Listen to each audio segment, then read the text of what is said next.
Anyway, welcome to the Real Opinions podcast, which always opens with behind-the-scenes discussions now. No, you gotta introduce it as backstory scripts. Okay, welcome to Backstory Scripts, which also starts with behind-the-scenes discussions. So, this is Backstory Scripts, which, in case you've never listened to one before, is where we talk about scripts that either never made it to the screen, were heavily changed, or became the basis for something else that kind of took certain ideas from the scripts but became a new thing. So these are scripts that never made it to the screen or either made it to the screen in a very altered way. And today we're talking about, oh god, Kari Fukuyanga?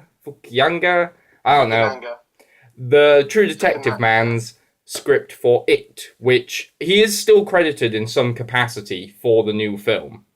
But his script is not the version that we're going to be seeing in the new film that comes out in September. So we thought we'd take a look at that and just talk about what we liked, what we didn't like, and how it compares to the other version of it that it came in the 80s. So this went through quite a lengthy pre-production period, as far as I can tell.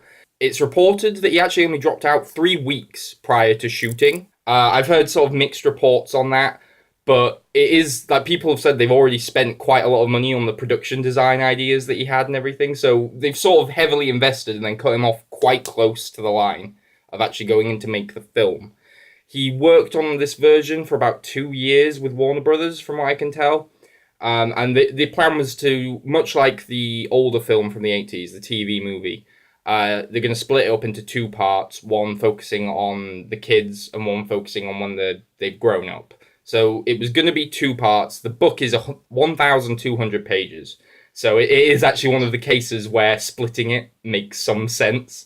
Like, you know, with things like the Hunger Games now, people split for money. But in this case, it's fucking long. So, like we said, about three weeks prior to shooting, he was pulled out. And originally, they said that this was to do with production and budgetary concerns.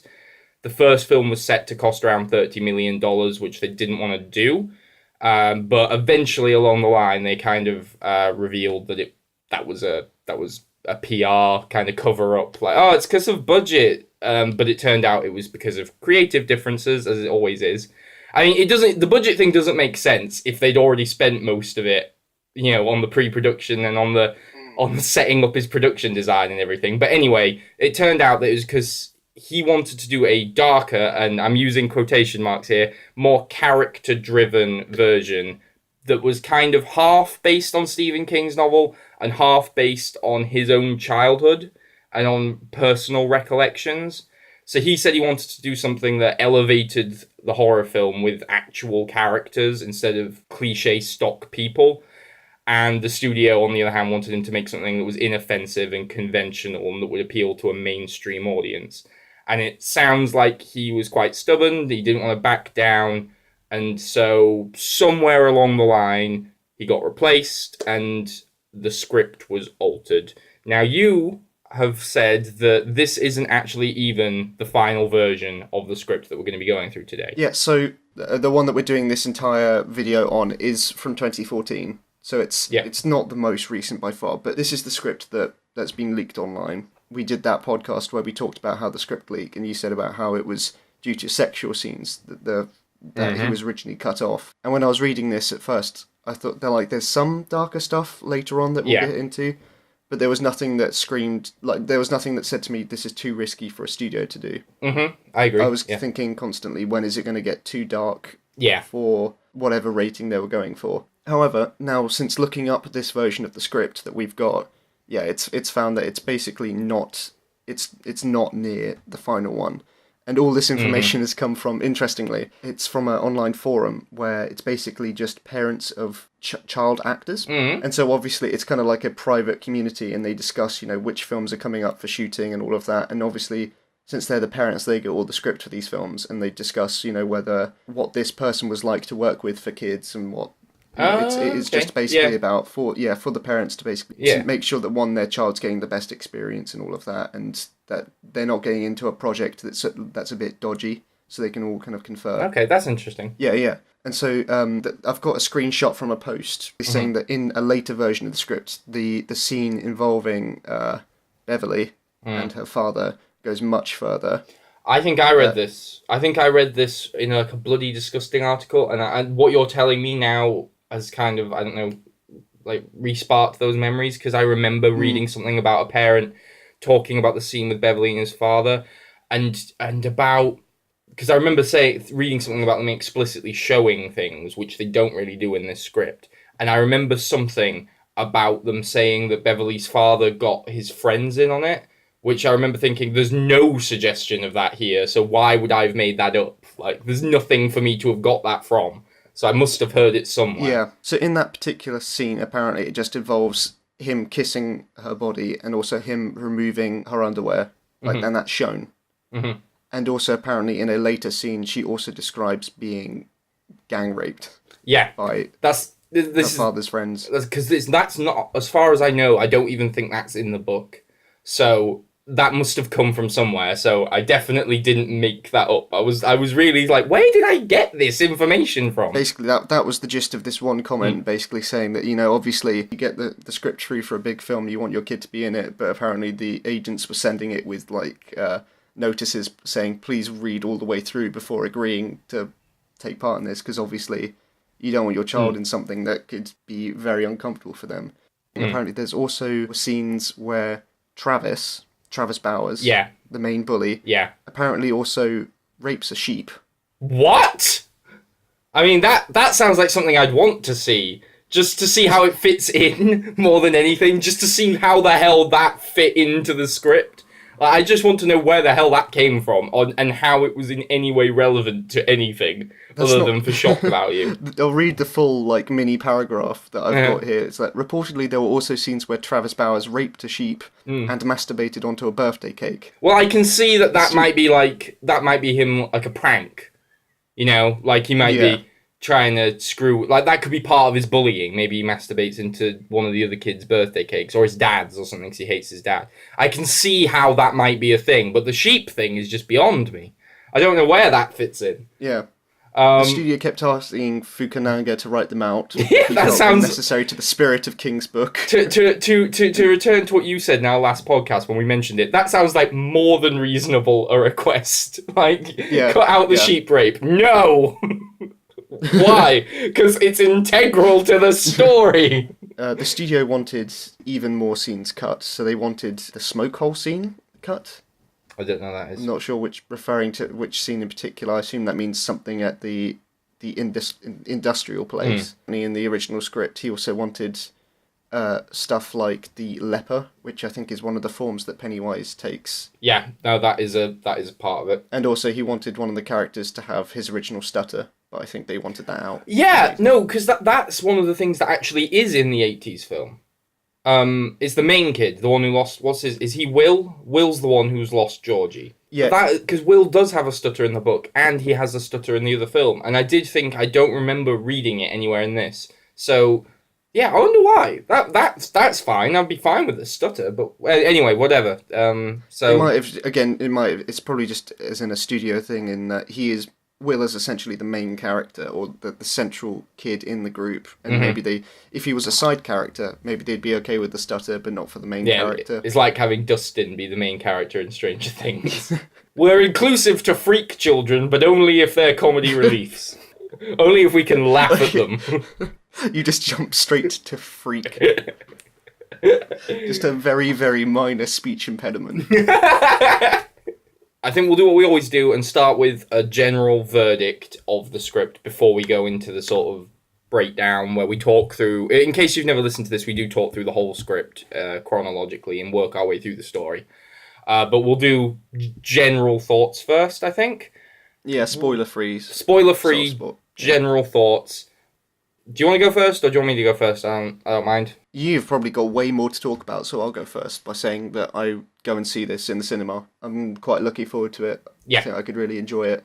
I'm a bit worried by the directorial change and the fact that reportedly the studio wanted to change even more. So I feel like even though it's the lesser version, I still feel like this might be darker than what we get in the cinema. Mm-hmm. But at the same time, if they keep all the character stuff the same, which I seem to remember reading lines in this and hearing them in the trailer. Yes, there were parts where I thought this seems more similar than I anticipated. Like, moments seem to have actually come from this script that are in that trailer. So yeah, I definitely agree with that. Yeah, exactly. Yeah. And overall, I mean, it basically just feels like if this wasn't based on an original book, obviously, I could imagine this still being conceived today, like as in a sort of a response to the Super 8s and the Stranger Things, in that it's basically just like, what if we take the childhood wonder of those kind of projects and instead turn it about childhood trauma, really. And it's just like a nittier, grittier version of that. It is. And I can definitely see why this would work. I have to say, for the first 2/3 of this script, I would go as far as to say I loved it. There are problems with the last third that I had that are quite similar to the problems with the book and with the story itself that we will go into. But for the first 2/3, I really liked it, and I felt like it improved in every conceivable way over the old 80s film. It felt properly like it was going for being disturbing and for being scary. The other film is very tame, it's very TV, and it's very campy.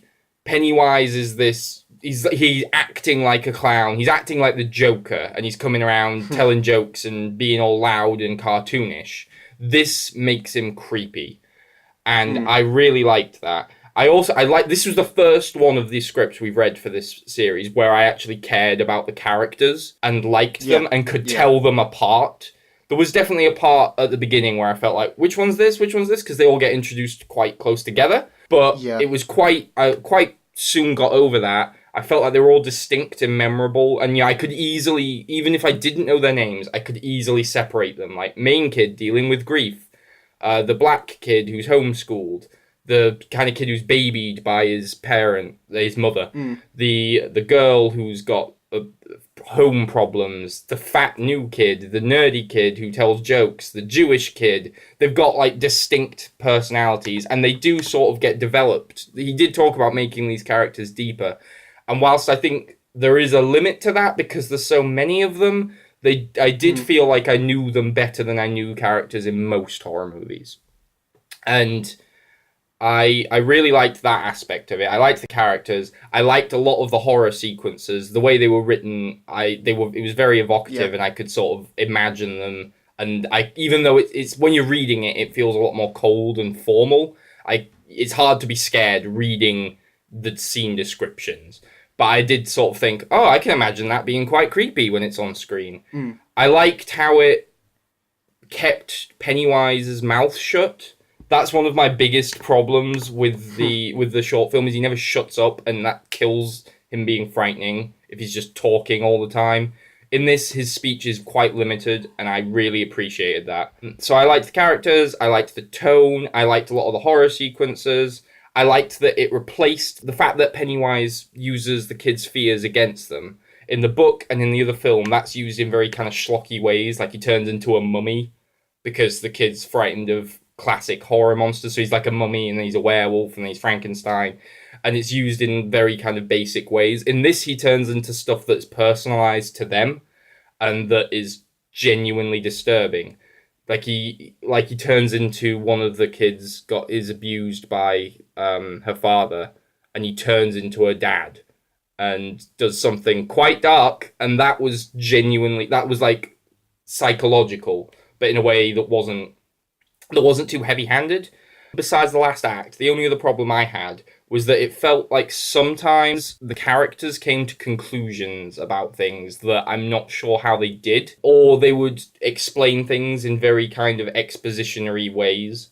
There are bits where they go like, this clown turns into things that we're afraid of, and it uses that fear against us.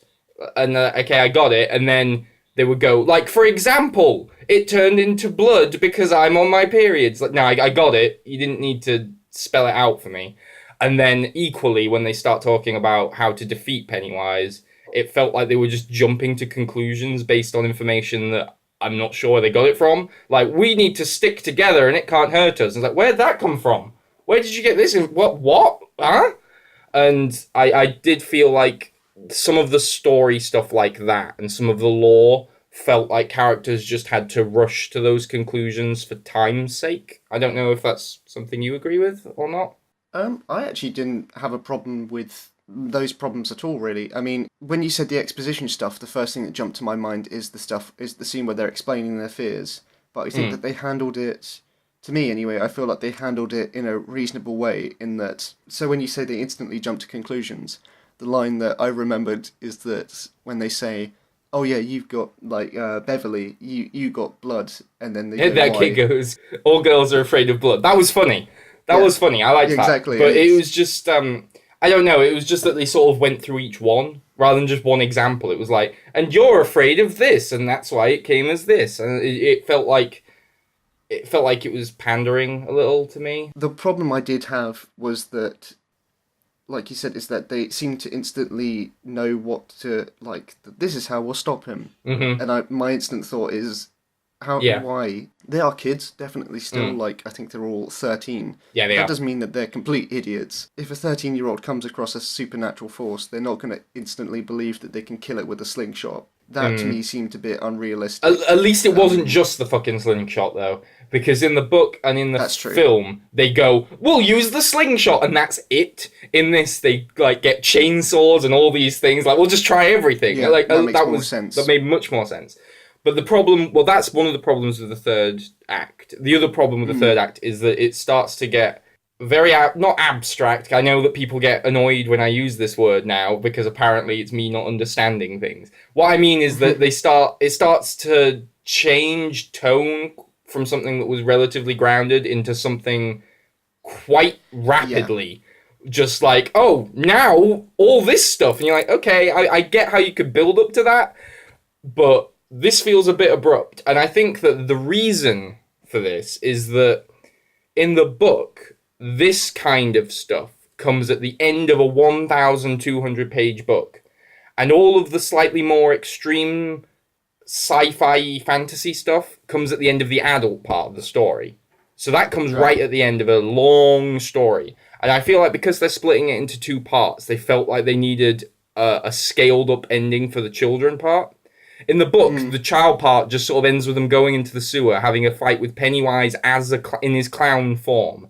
They kind of beat him fairly easily, and that's the end. And I understand that is not how you can end this film. It needs something a bit more epic, because to just have them sort of go into the sewer and deal with the clown quite quickly would be very anticlimactic. And I get that this script, the thing we have to kind of understand is that this script isn't really the full story. This is half of it. But it felt like they sort of brought elements from the actual ending into this midpoint ending so that this could feel more satisfying. But instead of feeling more satisfying, it felt tonally out of nowhere and a bit kind of stupid, I think, it just felt a bit silly and dumb. I think as well is that I talked about it briefly, and that I said that, you know, it's changed from, this film is basically like if you wanted to take childhood wonder and turn it into childhood trauma. And so I get sort of why there has to be this second half, because it sees how it's affected them as adults.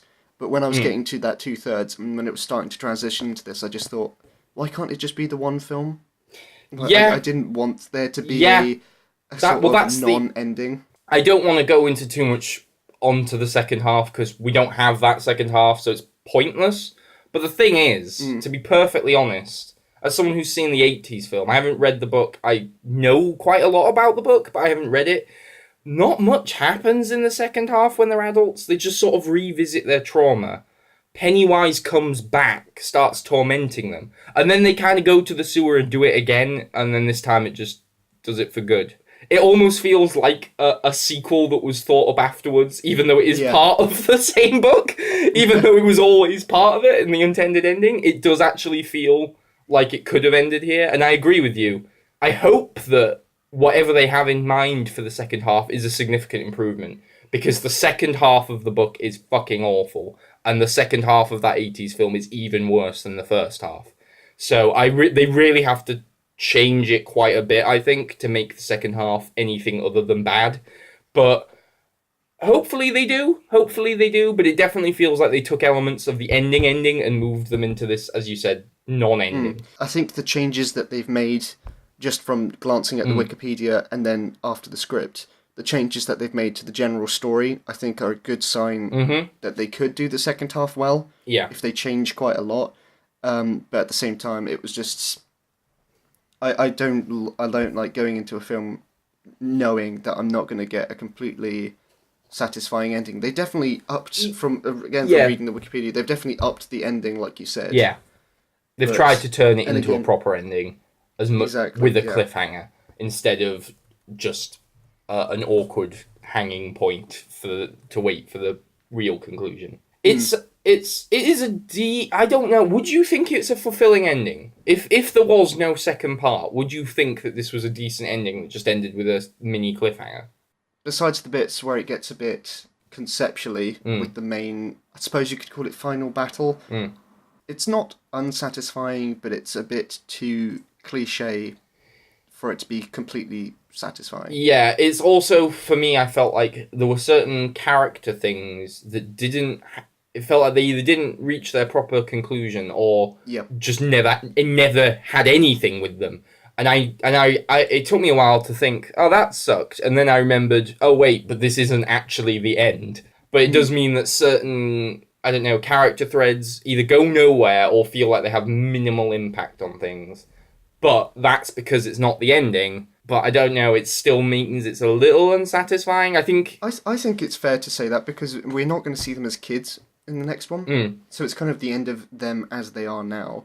And I definitely agree with you in that the fact that after the big stuff is gone, it's basically just like the script forgets that there were 6 other kids, and they're basically like Will is the main character. Like through most of the script, obviously Will is the one that gets the most time, but it never feels like he is always the main character. Yeah. Like, it does divert off into different people. It feels like, Stranger Things is a decent one. Exactly. Because some of these kids' films do have obvious main characters, but Stranger Things is a decent comparison in that I never felt like, shit, what's the main kid? I can remember the name of all the other kids in Stranger Things except the main one. Oh no, they're looking for Will. Okay, Mike. I never felt like Mike was main character. He's sort of the lead, but he's not as much of a main character.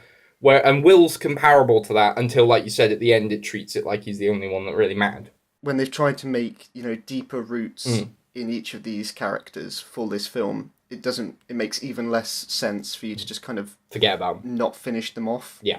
Like, not that they all had set up arcs, like very clear arcs to go through, that beating Pennywise would be this... But they have their conflicts and their fears that just are unresolved, Or that, even worse, in the case of, I think Richie, I don't even know what his fears were. He just gets none. Richie's just kind of there. Yeah, and Richie's one of the fun ones. Yeah, I wish Richie had more purpose. I nearly said porpoise. Okay, should we move in to it? Just to summarise, it's really good. It suffers from some problems that I think are just inherent from what it's adapting, but I think they fix so much that was wrong with the original source. They improve quite a lot on the previous version of this film, and if this came to the screen in this form, I would be quite satisfied. I think this would be in my top 10 of the year. I think if it came out like this. I agree. I agree with that 100%. I think it's like the right balance between kind of like the nostalgic era blockbuster and mixing it with modern horror. I think it doesn't. I think it could appeal to both people. I think that's a good point, actually. Unlike, there is a danger, I think, that some of this nostalgia stuff, like Stranger Things and Super 8, if they it's fine now, but if it continues, it could just sort of be like, yeah, you're making these old movies, we get it. Whereas this it takes those ideas and it updates them and does something new with them, which is what I think needs to happen. Yeah. You can't just continue to make E.T. clones and just sort of say, but it's nostalgic now. Yeah, so it's really good. It is really good, and I do recommend that people read it, but maybe hold off just in case it's closer to the film that's actually coming than we think, because then you can get a really good experience with that film. I would say you don't have to read this. It's not like... I don't think that there's going to be that massive changes, honestly. No, not from this version. I feel like some of the darker moments might be trimmed down or watered down. I personally can see how it could be trimmed for budget reasons too, and I might highlight that when we come along. I think I know which moments you're going to talk about. Probably do. Right, so we'll move in now. So now we're going to be doing a breakdown, so obviously spoilers are guaranteed here. Okay, so the script opens exactly how the previous film opens. I am actually working on the assumption here that people have seen the other film, which I really should stop doing. The script opens on a stormy day in the town of Derry, which is, I believe it's actually in Maine, but if not, it's a Maine substitute. Stephen King loves Maine, in case you didn't know. Didn't know. It's okay. All of Stephen King's books are set in Derry, in Maine, and actually Derry. All of Stephen King's books are an interconnected universe. I don't know if you know this. They're actually connected, and Derry is a town that. Do you know that one, the James Franco TV show? That's The Date. Oh yes. That. Oh, I didn't know that's Stephen King. Yeah, that's Stephen King, and he goes to Derry at some point in that, and one of the characters he meets is Beverly's father. Oh. That's interesting. Like as a sort of minor character in it, they're all connected in these very sort. I at least all of the ones that are written as Stephen King. I don't know if the ones that he wrote under a pseudonym are connected. Anyway, this is set in Derry. Stormy day, and Will, who is a kid who is bedridden with some kind of illness, is making a paper boat for his brother Georgie, who wants to go run this little boat along the drains whilst the flooding, so that it can actually sort of sail. So they're making this, and they're running around the house, getting together all the bits and pieces that they need. And as they're doing this, we learn at one point that they have like a call, like it's a secret code they use to communicate with one another. It doesn't. I wrote down exactly what it says. I think they're preparing. It's some kind of call. That's exactly what it says, because I remember it was quite vague. Yeah. Some kind of call, and the script literally says this will come back to haunt us later. It explicitly says that. It depends on how you look at this. It depends on if you consider a script as its own piece of art, or if you just think this is literally a framework for a filmmaker to work off. You know, this isn't designed to be read. This is designed for people to understand what's important when they're making the film. So it doesn't bother me. I think that the way that they wrote it, in that because it's written with like asterisk, bold caps. Here we do some kind. It's the only thing in the entire script that's written in bold, and is it? I think that alone is enough for me to know this call is important. Like, okay. I think it could have had the same weight to it if it was just written as a normal description, and I mean, obviously, I think that's just it's just a script thing, not a film problem, because it wouldn't. It's not like the director would say, I would love that. This is going to haunt us later. A giant arrow appears on the screen pointing, like, important. So anyway, as we said, Will is unable to actually go outside with Georgie because he's ill. So Georgie runs outside with this little paper boat on his own on the day of the storm. He puts it on the storm drain. You've seen the trailer. You know how he's running after the boat as it goes around. And eventually, as it does in the other film, it stops at this drain. Georgie... Does it go down the drain? I think it goes down, doesn't it? Yeah, it goes down the drain. Georgie kind of like peers down to look at it. And inside the sewer that he's looking in is Pennywise. And this was instantly when I knew this was going to be so much better than the other version. Because firstly, they introduced Pennywise, and just the way he's described is so much creepier than just like a clown. They say like he's not Ronald McDonald. He's not like a modern conception of a clown. He's like a 19th century clown. And he says that he looks almost childlike, which is just so much better. And it's less goofy, it's less campy, it's less... It feels much more disturbing. And then he does what he does in the other film, which is he kind of tries to persuade him to come closer. And it doesn't go on for anywhere near as long as it does in the other film. In the other film, it's a long, protracted scene, and I think it loses any sense of tension. Really? Yeah, because Pennywise starts to become a character instead of this mysterious thing when he talks on and on. Here, he tries to sort of persuade him to come over, and they set up the whole float thing. I can't remember how they do it, but basically Pennywise is always going on about how things float down there. And he tries to lure Georgie down. And then when he gets Georgie, that was when I was like, oh, this is so much better. Because in the other film, Georgie gets closer, and then Pennywise, it cuts to a still image of Pennywise going, ah, and then it fades to black, and that's it. That's all you see. Oh. In this, Georgie gets ripped apart and, like, yanked down the drain. And the way it describes it is like, Georgie's ragdoll body flung left and right as Pennywise feeds on him and tries to pull him through the metal grate.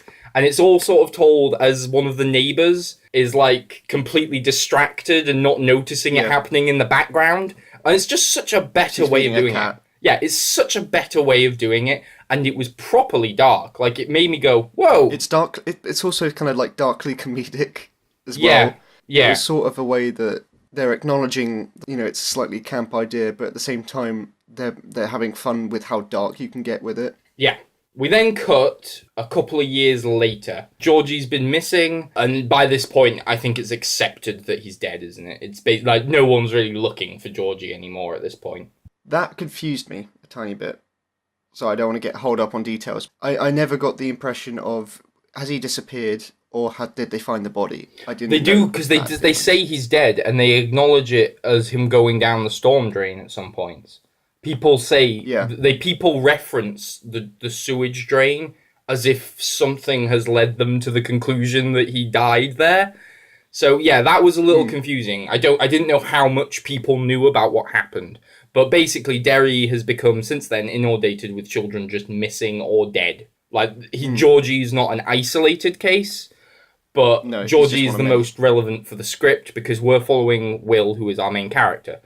And so we kind of cut in as school is wrapping up for summer, because that's how all of these things start. Like Super 8, all of them start with school. Summer, it's a period when the kids can have their adventure. And we're introduced gradually to the children. Now, I don't want to get hung up on the minutiae of how each child is introduced, but we meet them. There's Will, Georgie's brother, the main kid for all intents and purposes, and I also found the least defined. Like, his main personality trait is that he is Georgie's brother, and that he hasn't been bullied. He's the only one who hasn't been bullied because the bullies have given him a pass. The bully says, like, we've been letting you off because of what happened to your brother, but now, like, the year that year period's over, and we're going to come after you. So it feels like everyone's been tiptoeing around him, I guess. No one wants to bring anything up. But that's Will. I think you kind of hit the nail on the head with that one, though, is that his sort of, the leading characteristic of him is that he feels like he's being ignored. Like, he feels like he doesn't really have a voice. But I think he does sort of fall into the main character syndrome. Yeah. Where the main character, even because he's the driving force of the plot for a lot of it, he doesn't have as much character as the people that can just say fun lines on the sideline. I think you're right, though, there. That's probably a better way of putting it. He is defined by the fact that he feels ignored, because his parents are ignoring him because they're still sort of hung up in their grief period. And so they're oddly neglecting the one child that they have left because they're so kind of focused on what happened to Georgie. Even the bullies are kind of ignoring him, which I know it's not a bit, but it's like literally everyone's ignoring him, even the bullies. So that's Will. Then we have, I'm just trying to make sure I get the names right. Richie is the nerdy one. He's got video game magazines and things like that. He's the nerd kid. He's also, I suppose, the closest to a comedy relief that there is. He does voices and things. I'd say. He did, in the old film, he's the one played by Seth Green, a young Seth Green. Oh. So he's kind of the comedy kid. Then we have, it's Eddie, who is the one with the EpiPen, isn't he? Mm-hmm. So Eddie is kind of babied a little by his mother is always doting on him and worrying about him. And so he is kind of defined by the fact that he's constantly worrying over things. He's got this EpiPen that it turns out he doesn't even need, but he's kind of a hypochondriac, I guess. And he's the not coward, but he's worried about everything. He's frightened of everything, and he's not allowed to do this because his mother says so. He's not allowed to do that because his mother says so, and that's kind of who he is. Then there's Stan. Stan is Jewish, and he's going into his bar mitzvah, and he also seems to have maybe he's just going through puberty because he's like looking at porn magazines and stuff, and he's taking a lot more interest in it than the other kids, which is going to actually matter when we get to a scene with him in the synagogue that we mentioned earlier. So that's him. I don't want to say he's the Jewish kid, but that's how I remembered him. He's the Jewish kid. Well, that also comes into it because they introduce it in this first school scene as well, is because he's literally becoming a man soon because he's got his bar mitzvah. Yes, exactly. A sort of fear as well for him, not only with the sex thing, but also because he's got to study for his bar mitzvah as well. So it's like another pressure on top of it. So they're the 4 that are actually friends when it starts. There are other children that become part of the loser club. They become part of the loser club, but they're the 4 that actually know each other at the beginning. We're then introduced to the other 3 who are introduced separately. So there's Beverly, she's the girl, and it was quite uncomfortable. They introduce her with the other girls calling her a slut. And she's 13, and they're talking about like how all the boys says she gives the best blowjobs or something like that. And she is defined kind of by the fact that this is uncomfortable. So her dad, he isn't in this script. He isn't diddling her, but it's like he's going to be, like he's waiting for her to become old enough so that he can. Yeah, that's definitely implied. And then obviously we sort of hear about like this is how the girls at school talk about her, and then later all of the boys basically develop a crush on her. So she is kind of like, because she's the only girl, she's like, I don't want to say she's not a sex object as far as the script is concerned, but it is like the characters all are focused on the fact that she's a girl. She is defined by the fact that she's the only girl one, but I don't mean that in the normal way. Normally when you say that, it's a criticism of the script, like, oh, she's different because she's girl. But here, it's like, that actually matters, because everyone treats her differently because she's a girl. All of the boys treat her differently. They all want to impress her. Her dad's got this weird thing with her. The fact that she is a girl actually... the fact that she's the only girl is deliberate here. It's not just a sort of, we need a woman. There's a girl one. Now we've got that box ticked. It's actually intentional. Do you agree? Do you sort of see what I mean? Yeah. I agree in that her character wouldn't work if there was another girl in the group, because like you said, the whole point is that she is the only girl. Yeah. It's not like they're not bothering with it because she's there. It's not like she's the focus of attention all the time. There is a clear focus on her from the characters, and it does border on uncomfortable. Yes. Two other kids to introduce you to now. There is Mike. I think Mike's the right one. Mike's homeschool, isn't he? They call him homeschool. Yeah. Mike's homeschool. So Mike is... We meet Mike when he's with his dad in a scene that I thought was really, really good, when they're killing the sheep. They're so he's homeschooled and they sort of live on this farm, and his dad is making them use, the thing that Anton Chigurh uses in No Country for Old Men to shoot people with, the bolt gun. Bolt gun, yeah, that. They're using that to put down sheep, and I liked that because it felt so unsanitized. It didn't feel like it felt so matter of fact, like they're just having this father and son conversation whilst just killing sheep, and I liked how not emotionally manipulative it was with that. Just like, this is happening, here are 2 characters talking while they do it, and so he is defined partly by the fact that he's homeschooled and so has no connection to the other kids. Partly by the fact that, therefore, his dad is basically his best friend, which does sort of come into it later. And also, he is the black one. Again, as with Beverly, this isn't just a tick box thing. This actually matters. Yeah. This actually has a purpose. He is a black one. He is the only black one. The last kid is Bill? Is his name Bill? Ben. Ben's the one I always forget. Ben's the fat one, and he's a new kid, right? Yeah. He's a new kid. And he's therefore alone. He spends his time in the library studying the horrible history of Derry, like all the terrible things that have happened. And then he's the first one to get a crush on Beverly, and I think he's the one who he's the closest thing that you would call to Beverly's love interest, in the sense that he's the one who is most focused on Beverly. They're sort of their destined, but air quote destined to be from just from it. You know, you've seen it before with the script thing where they just have a specific back and forth that you know that they're aiming to be ended up together. As we said later, all the boys end up thinking about Beverly in some way or another, but he's the one who, from the very beginning, is like trying to talk to her and is trying. He's like he writes a haiku. He's actively pursuing her more so than the other boys are. So we meet the kids. Yeah. That's that out of the way, and that is a good 20-ish pages of the script. Just getting to know these kids. I liked that. It meant that I had a clear understanding of who they were, which is something that we lacked in The Passengers and in Alien Engineers and all these other things. I knew who they were, even if they were kind of archetypey at first, like Jewish, nerdy, whatever. It was fine. I could separate them. I really appreciated that reading it, just knowing who the fuck I was reading about. And then they do get developed, but all of what I did like, and it's something that we talked about then, was that black kid, Jewish kid, girl kid, they're not just boxes to tick. They actually, those aspects of them are important. Pennywise plays on those aspects with them too, which is something exactly. It's all about how what they are changes their experiences of childhood, and that is exactly what it plays on. Yes, it makes sense once you get into it. But I agree from the beginning. It kind of seems like, oh, okay, this is a bit more stereotypical than I thought. But it's nice that it's well written enough that you're along for the ride, and then by the time that it gets into the reasoning, then you're already on board with these characters because you like them and you've had the time with them. Yeah. So again, not wanting to get too hung up on the minutiae, we then what follows for the first third or so of the script is Pennywise preys on each of them individually, and it sort of feels like separate, isolated scenes where Pennywise goes from kid to kid, confronting them with their fears.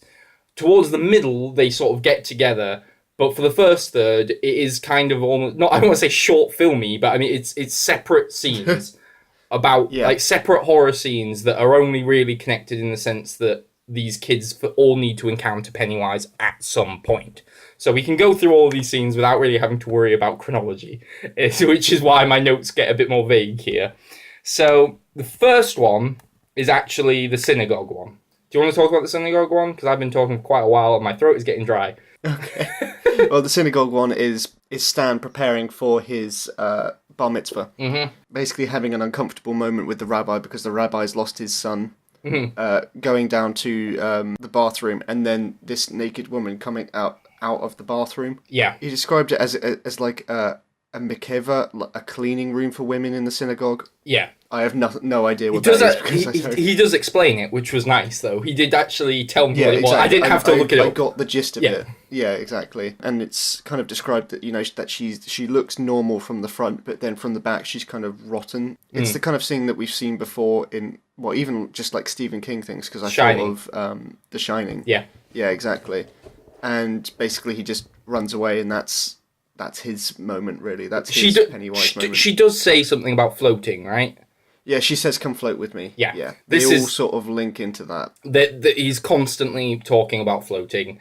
At least, though, it's contextualized in this. Like, each individual occasion, he makes floating somehow relevant. In the other fucking film, what I liked. The other film, he just shows up and starts rambling about floating. You know, what the fuck is he talking about? He just sort of shows up and goes like, "We all float," and like, what? What do you mean? What does this mean? But at least here it's contextualized to the occasion. There was only one real moment where I was like, that's a bit of a stretch. Okay. But it was almost stupidly funny that I almost just let it slide, but we'll get to that. Right. Next one is actually Mike. The bullies first start chasing Ben, and then partway along the way, they kind of divert their attention to Mike because he's black. And they start chasing Mike. Along the chase, Mike notices Pennywise, but he's not focused on that because he's being chased by the bullies. The bully, by the way, is the main bully that you're going to have to learn the name of is Travis. Yeah. He has a gang, but they don't matter. They're just other kids. But Travis is the lead bully. They chase him to an ironworks. And again, Pennywise kind of keeps popping up behind the trees and sort of, he's there, but it's more about the fact that Mike's being chased by the bullies at this point. Yeah. And it's revealed that the Ironworks was a site where basically it's been abandoned because there was a tragedy there in the past. In the town's history, there was a big tragedy there. Yeah. Long story short, eventually they lose him, they lose Mike, and separate. But one of them notices Pennywise. This one's called Hock Stetler, and he gets lured away by Pennywise. I think he sees a balloon and he follows the balloon. And he goes into what I inferred was a mine or something. Yeah. It's an enclosed, dark space. And he's got, the whole hairspray and lighter thing to make a flamethrower. He's doing that to create light.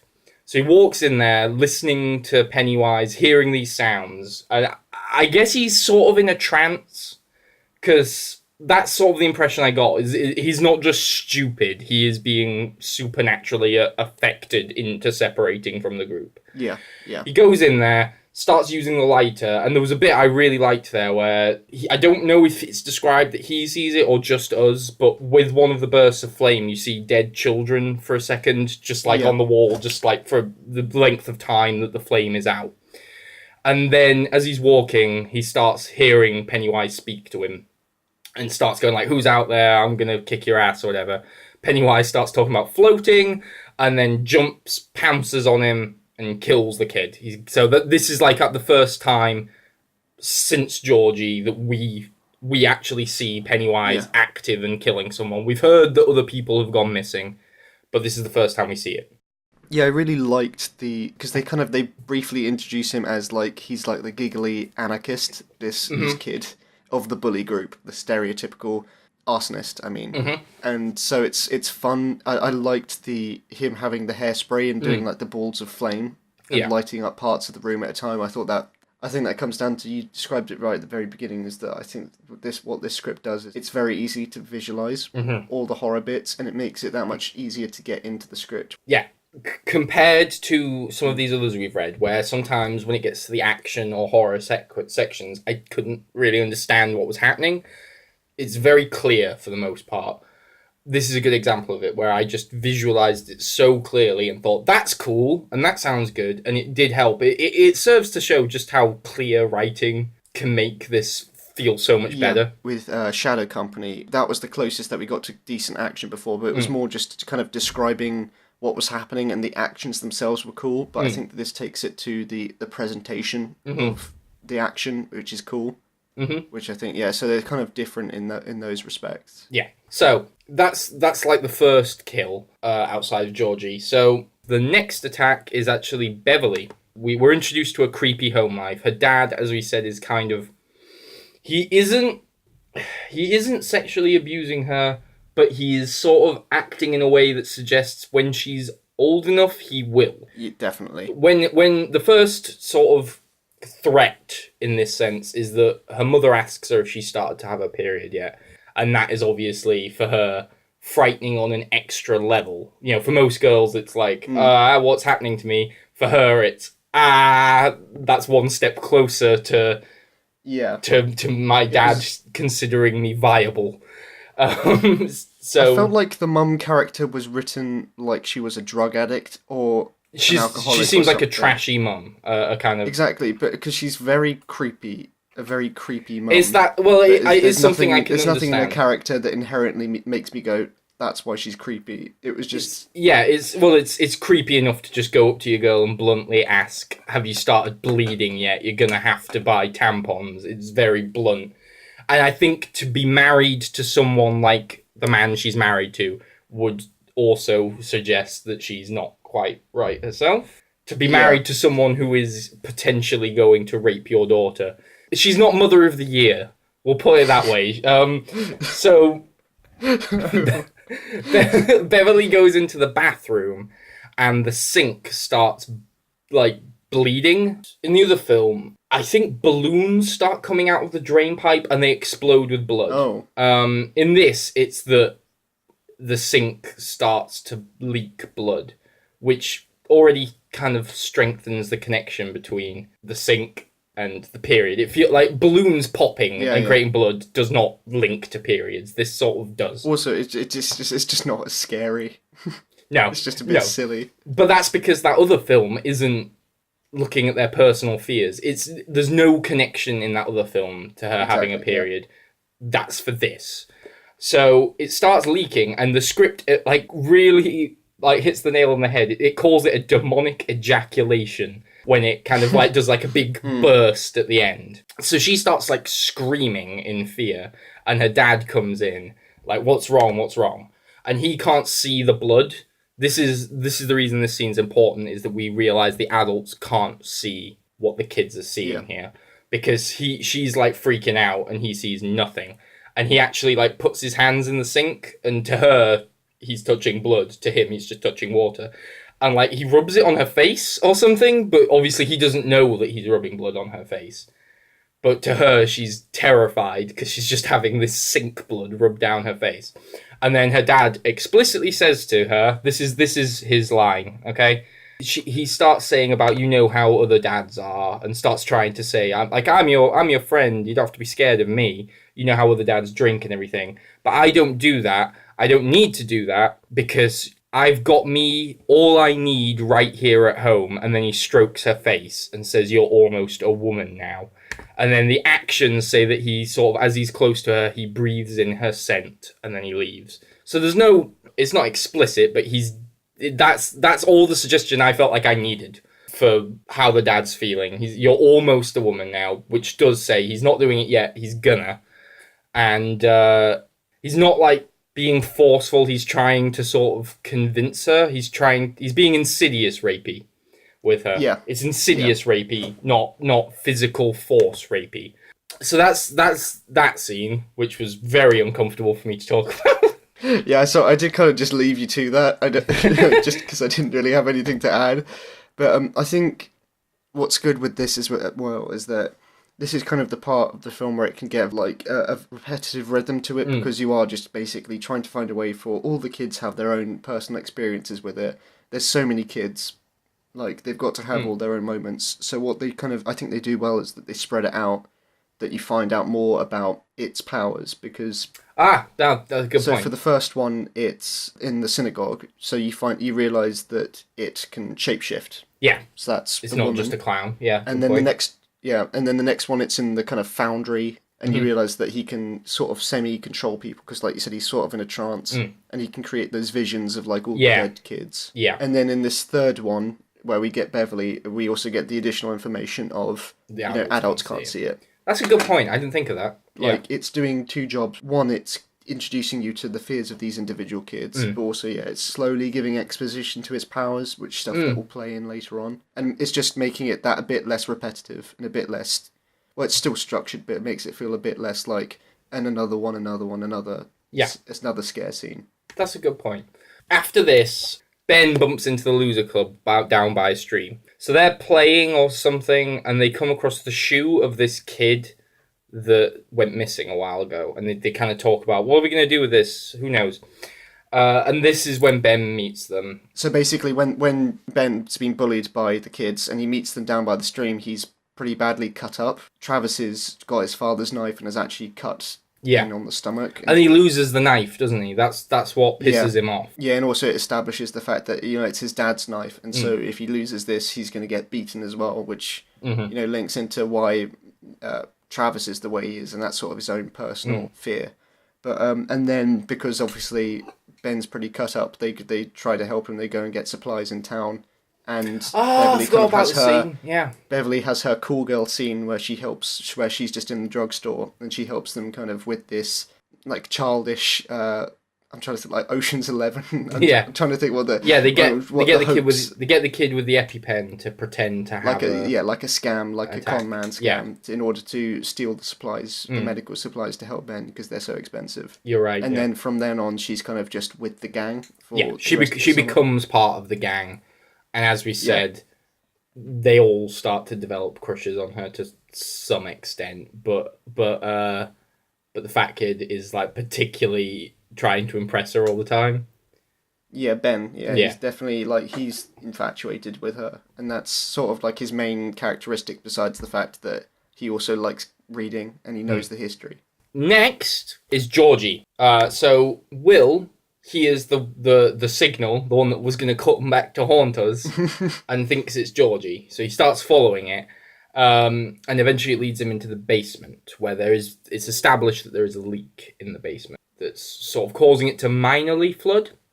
So he follows the whistle and everything. I inferred it as a whistle, but as it said, it's some kind of signal. Yeah. Who knows? Like some kind of bird call thing is what I assumed. It's not like them going, oi. Like it's actually a sound of some kind. So he follows him through the house into this flooded basement. And instead of just being minorly flooded, it's like completely flooded, which it shouldn't be. And he sees Georgie on a chair, and he is as a corpse, which was like, oh, I didn't think that was going to happen. Like he looks like he should, torn apart. And we see that Pennywise is like puppeteering him like a ventriloquist dummy. I really liked this moment. That was so cool. Moments in the script. Really, it was so cool because again, in to compare to the other version, he just sees Georgie looking as he did when he was alive, tame, sanitized, and then it doesn't do anything. That's one of the biggest problems with that 80s version, is that when these vision bits happen, they kind of see Pennywise, he goes like, you'll float, and then disappears. He doesn't really do anything. In this, he's not only is he scaring the shit out of him with the sight of his mangled brother as a ventriloquist dummy, he then goes after him. He's actually trying to get people here. In the other script, he's just like, it's just like he's fucking about for no reason. He's just like, but he runs after him. And I love the way it described how he ran after him. It says that he does, Pennywise crosses the flooded basement and scuffles up the steps after Will, arms and legs splayed out like a charging crocodile. That's a cool way to describe how he's running. Like, I can imagine it, because I think you see that shot in the trailer with the, it's one of the last shots of the trailer. And it's like, he's got his arms stretched out, kind of flailing as he runs. And that's a creepy image. Will runs up, screaming. His parents come down. He says he sees Georgie, and they're like, Georgie's dead. Shut up. Shut up, Meg. That's basically all the parents' dialogue in this is, shut up, Meg. It's not that they don't care about their son. It's that they're completely ambivalent to his grief. They don't think how losing a brother would feel. They just think, we've lost our son. Exactly. No one can understand. And, like, at one point, Will asks, like, are we going to go on the vacation we go on every year? And they're just like, shut up, Meg. And ignore him again. Just going back to the moment again, I liked that it wasn't just a case of... I thought it was just going to be a shapeshift thing. I really liked that, one, so it was like him controlling it like a meat puppet. But then when you say the way that he's described kind of coming at him, I really liked that as well. The line after... Oh, he's got it strapped on his back or something, hasn't he? Yeah, exactly. He's got the corpse like strapped to his back. I remember that. It's much more emotionally manipulative on Pennywise's part. It's like, it's not like, here's your brother who's dead. It's, here's your brother who I killed and who I can use against you.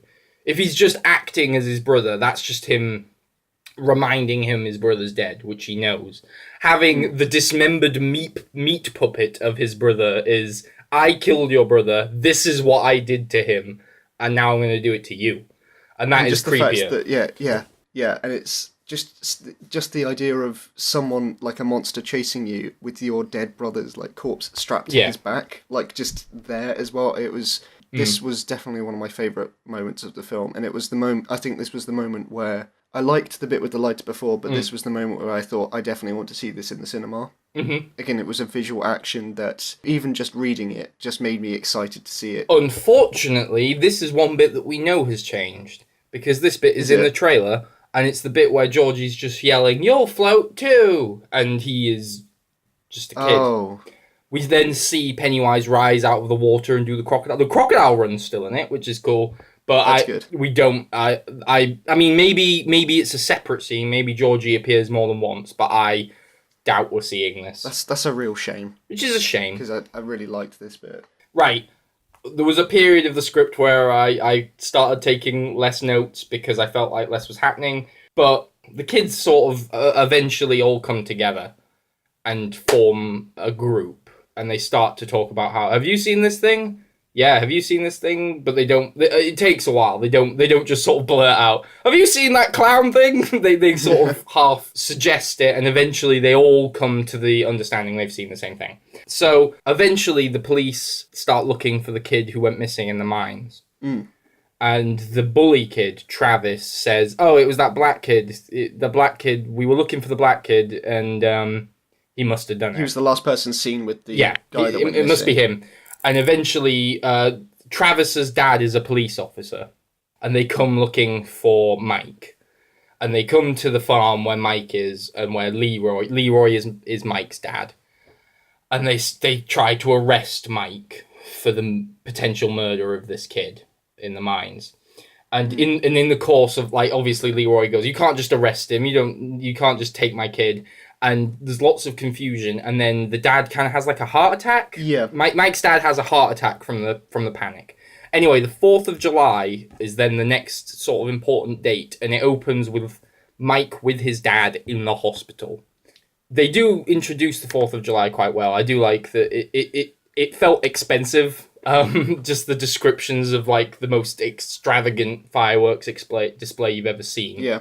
But Mike is in the hospital with his dad, and they're talking, and basically he says, the dad starts saying, like, it's slightly rushed, but it's basically like, I'm going to die soon, and there's one thing I need to tell you that's damn important, so listen.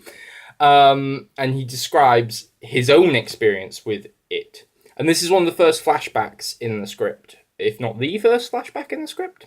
Yeah, it is the first flashback. There are a few of these, and I think that could be one of the budgetary things that we maybe don't see, because some of these go back further in time than others, and that obviously has production design costs and things like that if you're travelling back to Derry in the past. But it's good, it makes it feel like a real place with a real sense of history. I liked that part of it.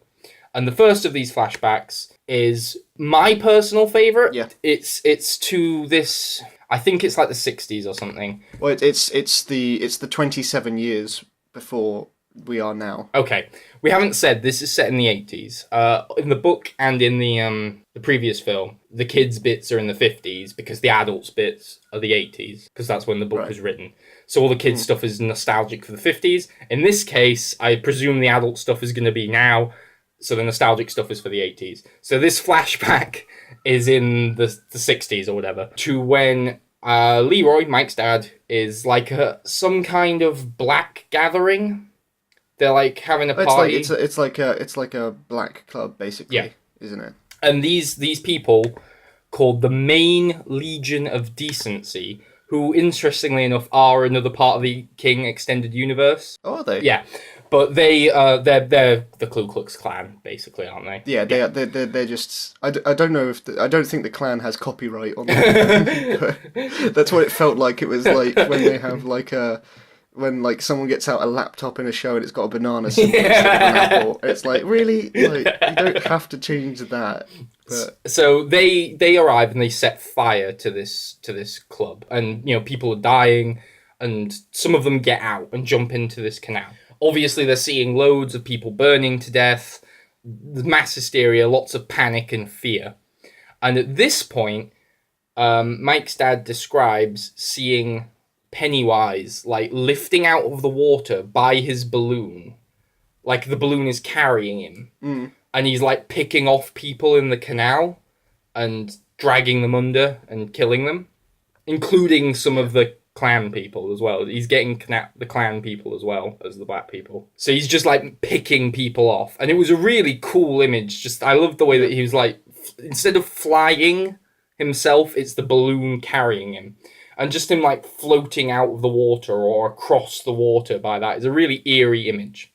So that's basically the story. It's actually broken up a couple of times, which I didn't understand why. Because the nurse like comes in and sort of says like, oh, we need to do this. And then he gets back to telling the story. So it's I've condensed it into one whole thing, but it's segmented in the script. I think it was partly to basically establish the fact they just did like an introduction so he can say like, Dad, I don't need to be told about being a good person. He's like, no, it's not about that. Yeah. So that's the first breakup. And then the second one is basically to introduce the fact that the nurse is walking in with a chemo bag.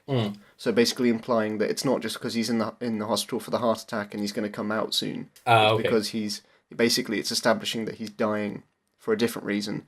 But I don't know why they made him have a heart attack, and then it basically seemed like the heart attack was just said there's something more dramatic in that moment, and then he gets the cancer. Like, I guess it's needed later. so that Mike's not arrested. If he's just you need an emergency to stop Mike being arrested, so he can go to the hospital. Out of interest, I've forgotten this. I don't remember when I was taking notes. Is it in the script? Is this written as something? Is this written as a scene, or is this written as Leroy's story? Like, are we? It's written completely as a scene. Like, as in, we visualize this. Yeah, so it is implied that we would see it. Yeah. Anyway, they basically tell Mike that he has to get out of the room for whatever they're doing. And now we get to... This whole sequence in the hospital is my favourite part of the script. From that story, and then the next bit, all joining together for this sort of, like, 10 or so pages that was my favourite part. So you have this story that's creepy and cool. And then Mike goes out into the hospital... And it's empty, the corridors are empty, and it starts, like, strobe lighting, and he sees a sheep that's, like, the sheep is, like, frozen and not moving, just staring at him, like, punctuated by a strobe light, which is, I can see how that could be funny to some people, but just the weirdness of it made it feel genuinely nightmarish to me. Instead of, like, because you're hearing baaing and things, and I can see how that would be funny, like, a sheep appearing in a strobe light and going, bah, is random and silly, but I think it worked as a sort of, what the fuck? And it works with the intro scene. Yeah, because we didn't mention this, but when they're killing the sheep, Mike is hesitant to do it. He doesn't want to do it. And his dad just sort of takes it off him and goes, and carries on going through him. So clearly, like, his one is that he's afraid. I assume that he's just it's not particularly killing. It's that he's afraid of death because then this hospital scare is involved with death, and then also, I suppose, coupled with his father dying. I suppose his sort of focus is death. Although he's got the least clear fear besides comedy kid. Yeah. So then the sheep starts running towards him, and it says that it's staccato from the punctuated visibility of everything, which is just a cool way of wording it more than anything. Yeah. So you're seeing it come towards him between the flashes. And then Mike follows the sheep into the morgue, which is flooding. And again, strobe lights going off, and we see Pennywise appear in between the flashes. And then he sees the mutilated corpse of the kid from the mine. And it starts talking to him and frightening him. This the body of the kid who's been killed and torn apart by Pennywise. And it starts doing the usual Pennywise, talking about floating and everything. And the walls start closing in, and it says that it's like shepherding him closer to the mutilated body that he obviously wants to be far away from. Which, that was cool. And I like the description, shepherding him closer. It's another good example of them making it evocative and something that I can understand when I'm reading it. He's getting pushed closer and closer to this body that he doesn't want to talk to at all. And that's sort of it. That was my one disappointment with it, was that it kind of just sort of deflated then. Like, he's confronted with this thing, and then what? Nothing. How I said before, where every single scene where it's adding... where it's introducing more kids' fears, it's adding something to the powers. I think that this is the first one where it doesn't add anything. Two, it comes right after that flashback, so it's basically just saying, he's also he is definitely here. Like, he's also following Mike too, and that's just kind of it. It's probably if you cut this out, I don't think there'd be any problem. Yeah, like, as in story wise, it's interesting and it's good. It's a good scene that I enjoyed, but.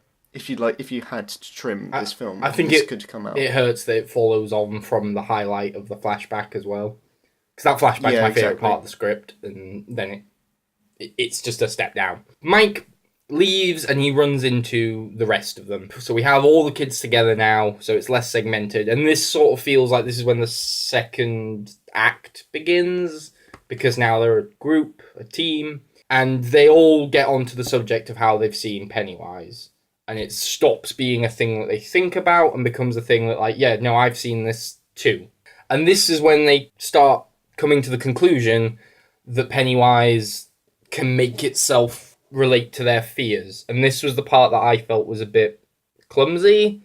a bit on the nose. They all explain, like, I'm seeing this because I'm afraid of this. I agree with you about the part where Beverly says that she saw blood, and then they go, what's that got to do with anything? And Richie says, because blood always freaks a girl out. And Beverly says, wow, you really don't know shit about girls, do you? Like that. Yeah. That was funny, but it was just a bit explicit. I didn't mind that she said it out loud, because then you got the kind of comedy from the next kind of funny reaction where they describe like the kids actually recoil in disgust. Yes, that's funny. However, it's followed by something that I thought would annoy you specifically, which is Beverly's mind goes to dark places, to her father, and what being a woman might mean to him now. And I thought this would piss you off, because you don't like when scripts write things that you don't know how you're meant to visualize. I think it was just because it was segmented between really good bits, and it was a scene that I felt like it just needed to happen when they eventually came together. I gave it a bit more slack. I remember rereading this paragraph, like this tiny little action, because it is kind of strange. And I read it and thought, oh, he's not going to like that bit. It's just on the nose. It's just an on the nose part of a very on the nose sequence. I think that was a problem. The one that really kind of made me go, "What? Why are you making that conclusion?" Is that they start going like they try to explain to you why he's a clown. Like, he's a clown because it means kids will come up to him. It's a perfect cover. I think it was that. I'm like, it's not the perfect. Not cover. only is it not the perfect cover, but he very rarely is acting in a way that needs a cover, because like him sitting there with a ventriloquist dummy of a dead corpse, he's not being inconspicuous, and him going in a mine going and charging at someone. He's never trying to blend in, is he? It's not needed as a cover. But well, that's one of the things. This is why Ben's part is so important with him reading. He explains the history of Derry a bit more. Yeah. He explains how Pennywise is a historical thing that has been plaguing this town for a long time. Kids go missing. There's lots of tragedy in the town. This is something that, guess what? The 80s version doesn't go into. And it's quite interesting. Because, fuck it. We didn't have the budget and we didn't try. So this version actually does explain that Pennywise has been preying on Derry for a long, long time. And yeah, part of it is it makes some sense of why he's a 19th century clown. I don't know if this is a recurring thing in Stephen King at all, but I liked that because, again, my only other experience of Stephen King is the film of The Shining. Have you not seen The Shawshank Redemption? I've completely forgot he did that. I have seen that. Have you seen Stand By Me? No, I haven't. Okay. But that's happy Stephen King. That's different. Apart from the rape in prison and the man being wrongly accused of murdering his wife, that's the guy who kills himself when he finally gets free of prison because he's been institutionalized. Apart from that stuff, it's a fucking feel-good hit of the summer. Okay, it's the non-supernatural Stephen King stuff. Okay, fine. It's the other miserable films. But in The Shining, obviously a big bit of it is that it's about that this madness is part of the place, like it's part of a cultural thing, because it's going back to how, in the film at least, I don't know how it relates to the book, but it's the whole, like, the Native Americans were slaughtered there. Yes. And then it's become like a historical thing that repeats itself, and here it's definitely very much the same with this town. It's literally 28 years, isn't it? Yeah. That it repeats. The repetition thing, I think, is unique to this in The Shining, but there is definitely always a focus on because they're all set in these small towns, and they always have history. Even like Salem's Lot, the history has nothing to do with what's going on now, but there is a dark history to the town, cause just to give it a bit, just to give the location personality as well. They're always set in small towns. There are a lot of tropes. I know writers have voices, but Stephen King has so many very, very specific things that he reuses, and that is one of them, definitely. I wouldn't be surprised if this bit has been rewritten. I definitely wouldn't be surprised if it's just a bit. I like the setting of it though. That's the one part I did like, was the set that it's happening amongst the 4th of July celebrations. This was another part, as with the flashback sequences, where I thought maybe the budget came into it, because even though it's not much, it is still, you have to get together lots of people, you have to get together all the production design for a 4th of July celebration and the fireworks. I can see how that might cost money, but it was a nice setting. I thought it meant that it wasn't all dreary and dark. It's a moment of colour and of happiness. Like, they do joke around. I need these kids to be doing other things than having trauma, and it is nice when they do joke around. Like, there's the bits throughout where the baby kid is talking about forgot what he called it, the water. He has a special name for the grey water. Grey water, and they're all like, "What the hell is grey water? You're making it up." But it's like the sewage water that he's a hypochondriac about again. And all of that stuff I think is good, because I don't want the kids to just be trauma machines, like that are just there to be frightened by things. It's nice to give them intimate moments of well, I think it's a thing that frequently pops up in these kind of not periods, I suppose, like the 80s films, because 4th of July is such a big thing for them, obviously, but also it's an easy excuse to, one, have all the characters get together for, like, out in public, and then, two, I liked that in this particular one it gave reason for the whole fireworks bit that's coming up.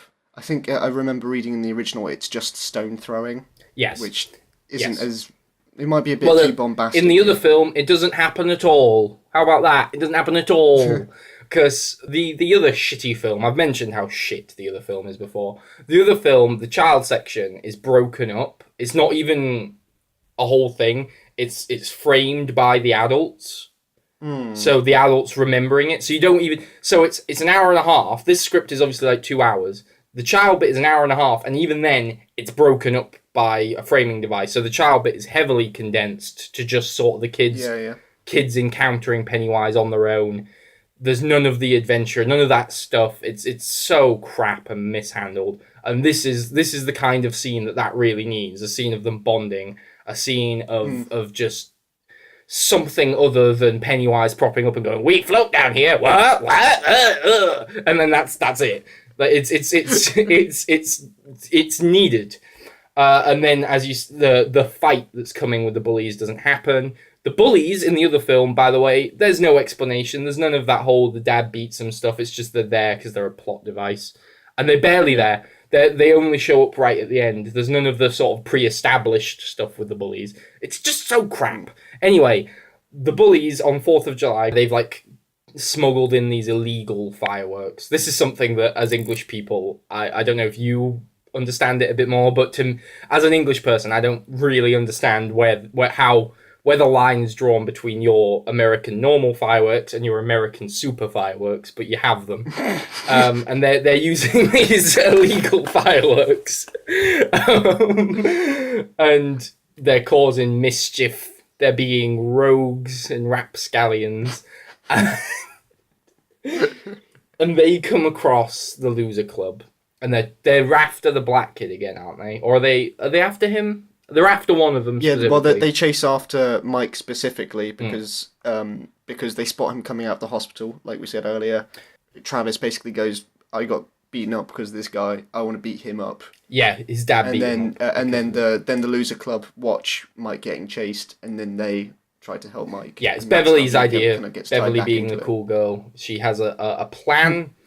And basically, what happens, long story short, is they ambush the bullies with their own fireworks, and they have like a firework battle.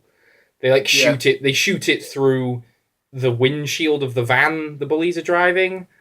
And it explodes. It's like, that's fucking dangerous. You're gonna fucking kill them. Yeah. I genuinely thought they were gonna kill the bullies, and it was gonna be like a guilt thing. Yeah. But again, that's a clear potential budget thing that could change into, as you said, the stone fight. It does eventually become a stone fight in this. They have the firework fight, and then it becomes them throwing rocks at each other. But they have a firework fight with the bullies. I can definitely see this bit changing. Yes. I mean, that's really it. It's a fun sequence. It's another sort of... It's an adventure-y sequence. This is like a bonding, fun... There's no real peril here. This is them... Yeah. Getting their one-up on the bullies.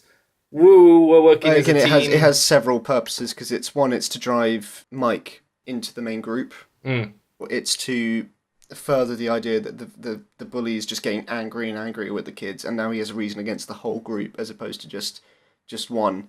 And then the main thing is that it basically pushes them to the pier to go in this house. Yes. Right, they all go into this house, and they are separated by both crows, like supernatural crows, and also the floor starts to give way.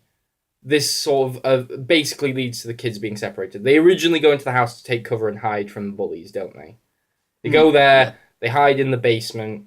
The bullies sort of come in looking for them, and I think it's implied that Pennywise actually shields the kids from them, because there's a bit where like the bullies like should be looking right at them and can't see them, and Pennywise wants them for himself, so stops that happening. And the bullies leave. The kids start to leave. Crows start going around. The floor gives away, and they are all separated. But in particular, I think it's Eddie. Eddie is the babied kid. He is left isolated. And he falls and breaks his arm. Yes. There's a fridge in this basement. It's like disused. And blood starts pouring from it. And he's like, obviously he's very nervous and sensitive, so he freaks out instantly. And he runs to a rocking chair to kind of like get away from the ground, elevate himself from the ground, sit on the chair, and be away from the blood, which then circles around the chair. So he's completely surrounded. He's taking refuge on this chair. And then the fridge opens and there's Pennywise in there, and he unfurls from the fridge, which is quite cool. Yeah. And floats over to Eddie, again holding the balloon to like levitate. And it says that he like floats just above the blood, which is a cool image. I like that. And then Pennywise starts doing his usual talking thing, and he says over the course of this that he is intentionally frightening them because you all taste so much better when you're afraid. And I really, really like that motivation for why he's doing this. Because in other scripts, these ghosts, they appear, they do their freaky shit, and it feels like they're just doing it because they can't kill anyone yet, because then the story will end. So they have to give him a reason for why he's basically fucking around.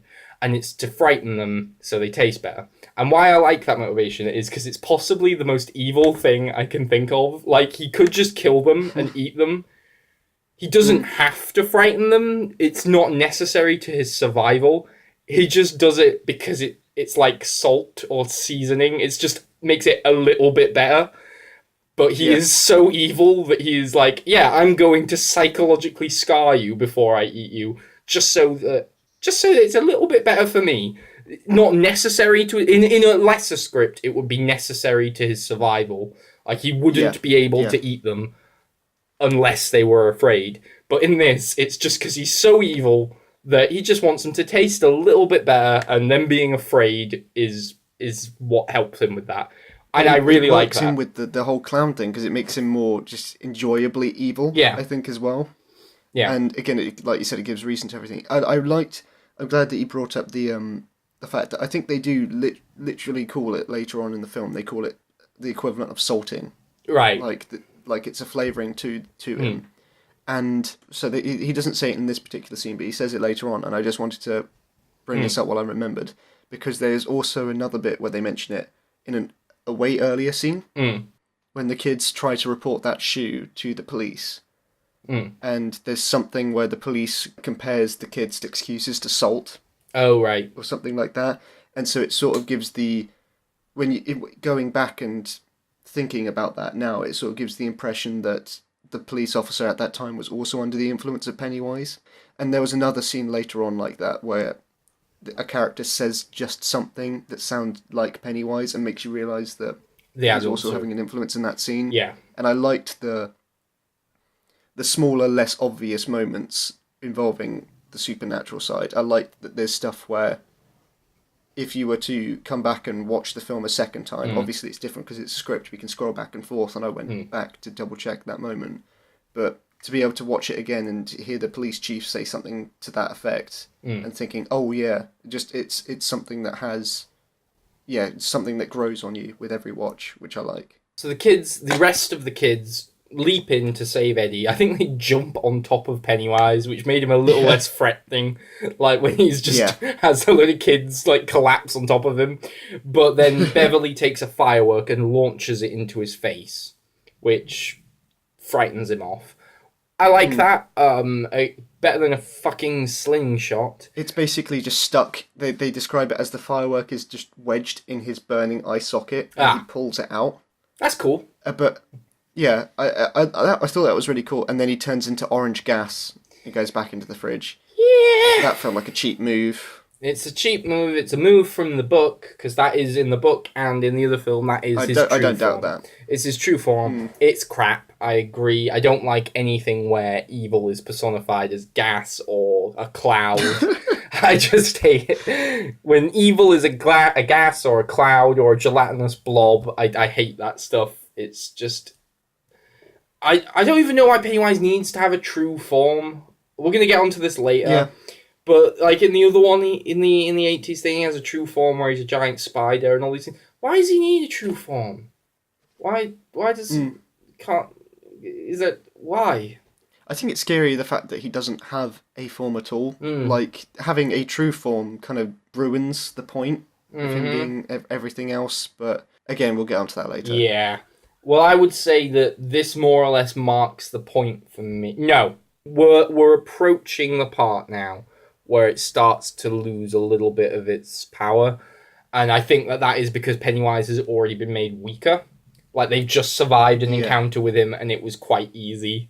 And then he turned into gas and ran away. He ran away as well. That's the other... He ran away, which is not... I think the firework thing works, because that's cool. Like, having the firework wedged in his eye socket, that's creepy. Them jumping on him doesn't. That makes it kind of like a pratfall comedy film. It makes it like something that would happen. Bad guy just That's something that would happen in like one of those stupid kids adventure things, like the Famous Five or whatever. They'd fall on the bad guy, and he'd be like, "No, you blasted kid!" Not the thing that literally tore a child apart and used its body as a ventriloquist dummy. It shouldn't have kids fall on him and inconvenience him like that. But also, he runs away. It's not like he leaves for another reason. He runs away. Yeah, I think you can. Obviously, he has to go away in that scene because there's more later on. I think that they could have done it in another way besides changing to gas and running away. There could have been a cooler, more frightening way of making him basically just saying like, "I'm done toying with you," more than "I'm retreating." But at this point, ooh, thunder. That's going to be appropriate. Because we're getting to the part where there's thunder in the script. Yeah. Oh. So at this point, it is inferred Pennywise is now going after the kids with renewed purpose. Like, he's targeting them now. Before, he's just going after the kids in the town. Now he is after the loser club. Yeah, he wants to get those meddling kids. Yes. So they go home. After this attack, they all start going home, and they bring Eddie home. And his mother comes out and she's like, "What happened?" Because obviously, as we said, she's paranoid about him and won't let anything happen to him that might hurt him. So she finds him and is like, "This is your fault." And he's like, "No, these kids were bullying me." It's like, "Yeah, but they wouldn't be bullying you if you weren't hanging around with these losers and that tramp." And she like brings him away and goes, "You're not allowed to see those kids anymore." They also see on the TV that this guy from the library that was introduced in one stage direction has been arrested for the murders. So basically, no one's investigating Pennywise anymore. So the kids are like, right, we're really on our own now. Adults are going to be no use. We've just lost Eddie. We're not allowed to see Eddie anymore. And at this point, Mike says something, and he goes, welcome to the loser club, kid, and that's where you get your title from. That's why they're the loser club. Then we get our next time jump. And before we have the time jump, we actually have another flashback. And do you want to describe this sequence while I... Shit, that was lightning. That was actual lightning. Basically, it's just cutting back to, like a... it's very early America, like log cabins and bars and all of that. And it's about a man that just walks into a local bar, the Silver Dollar Bar, and takes out his axe and just slaughters a whole card game group, like 3 guys, in quite gory detail, gory enjoyable detail. I like how it was described in this, how he buries his axe into one guy's head and the guy stands up for a second and then just sits down in defeat, and then another one where he swings the axe into the belly of a guy who's lying down, and then he describes him getting the axe out. I believe it was like pulling an axe out of soft wood, Yeah. Like he wiggles it back and forth before dislodging it, and it's just little things like that. I thought this might be your favourite scene of the film, just because it was well described, the violence. Yeah, I think I did like everyone else in the saloon is like completely ignoring it. Yeah, they're just like whatever because Pennywise is manipulating everyone. He's playing piano. He's like on the he's on the piano playing along. Oh, and one little detail that I really loved as well that I thought you would laugh quite a bit at is that, so basically he starts the attack by swinging the axe onto the table and chopping off one guy's hand, and the guy goes under the table in a panic, and then when he like thinks the guy's distracted, the guy takes his good hand to go up and grab the hand that's been chopped off, and then at that moment the guy chops off the other hand.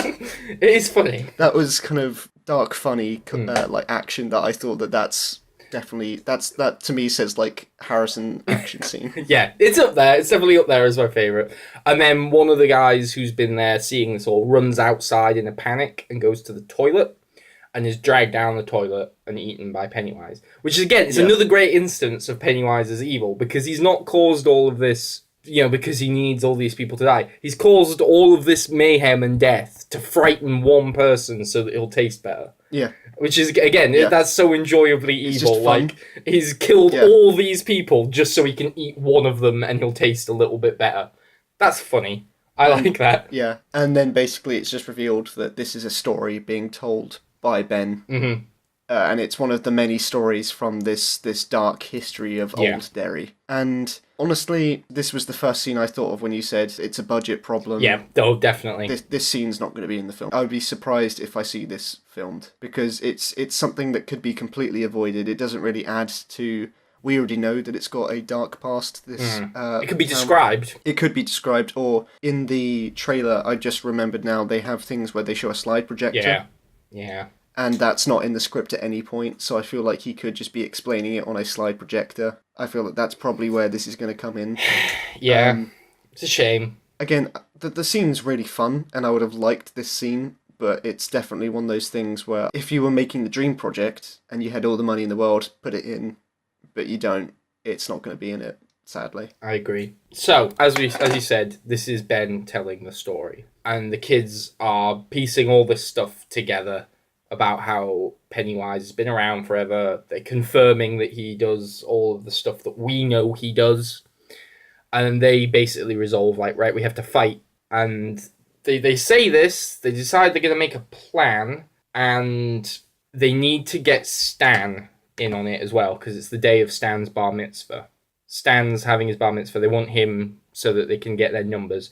Because Will has just sort of decided that Pennywise can't get them when they're together. This was one of the things I mentioned where I was like, where the fuck did that come from? I can't remember the exact line in the script where he says that, so I might be wrong just for not remembering the exact wording. But I felt like it was more the fact that they use the idea that they hear the fear makes you taste better. And so I think the idea is that they're saying if we stick with a group where we can't get separated, and two, we just don't feel afraid, then he's less likely to attack us. I never got the impression that they said we'll be invincible if we just stick together. I just felt like it was more of a logical... I mean, I guess I understand the logic. I understand that connection. Yet fear makes you taste better.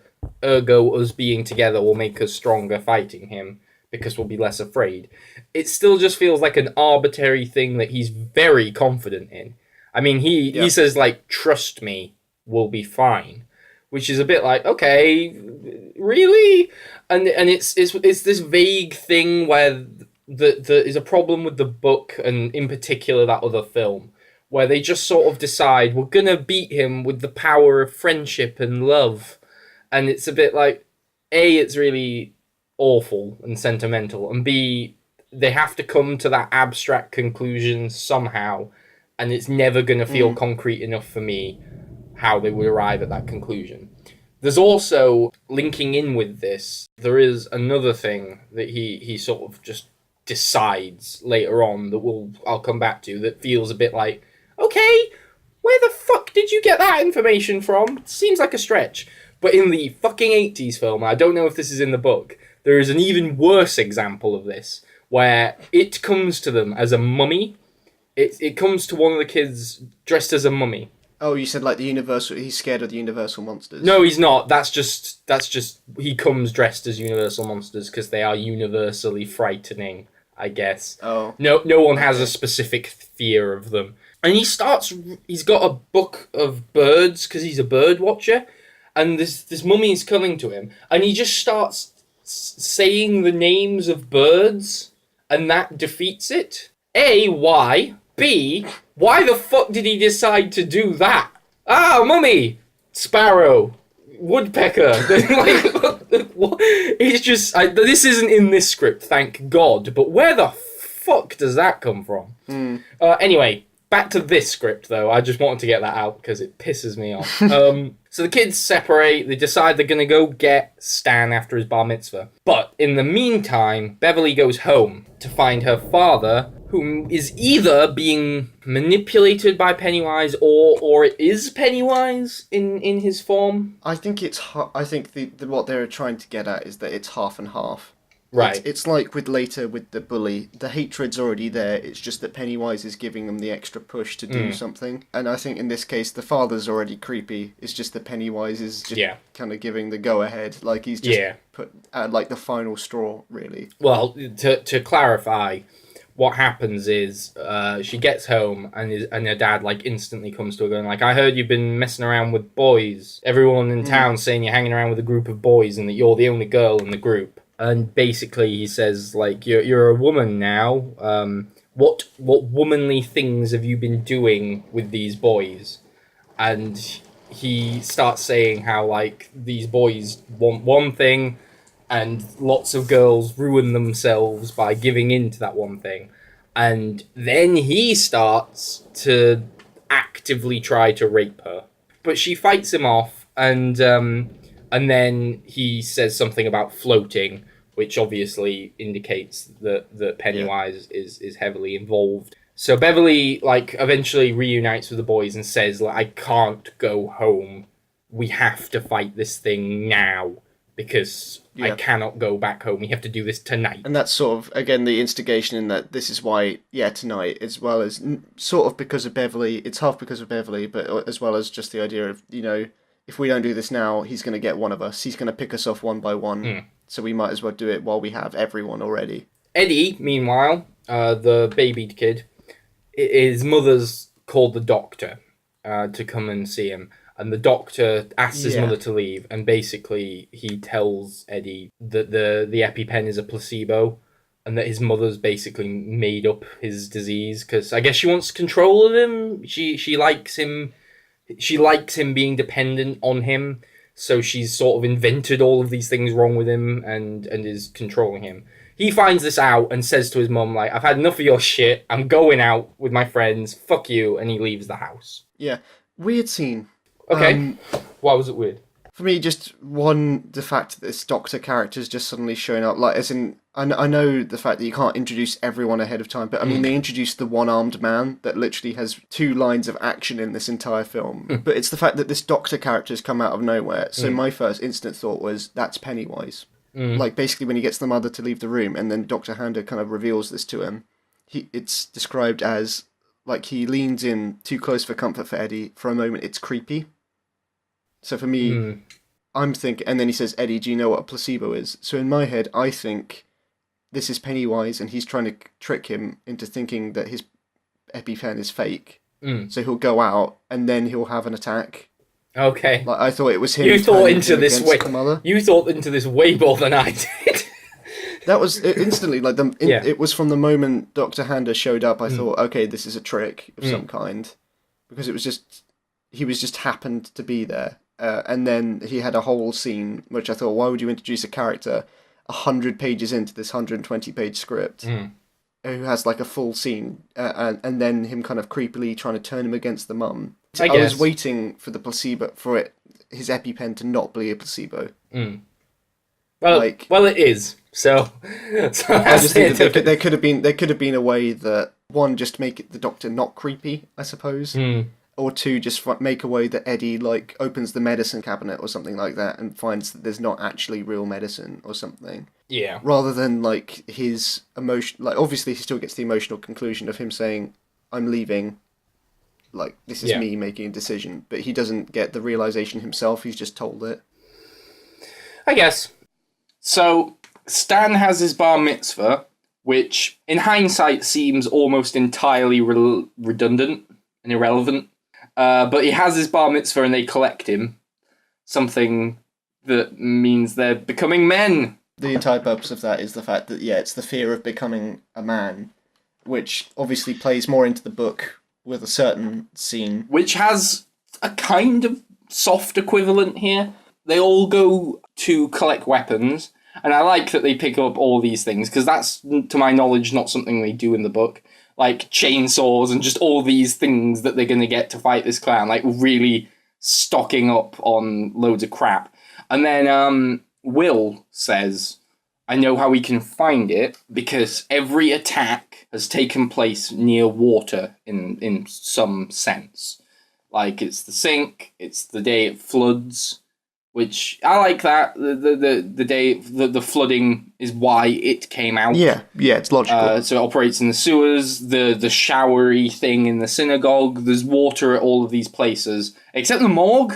But I thought it flooded because Pennywise was there. I thought it was just because there's piping there or whatever. Because the basement with the ventriloquist dummy, it has a leak, and then because Pennywise is there, it expands into a full-on flooding. But the morgue, I don't know.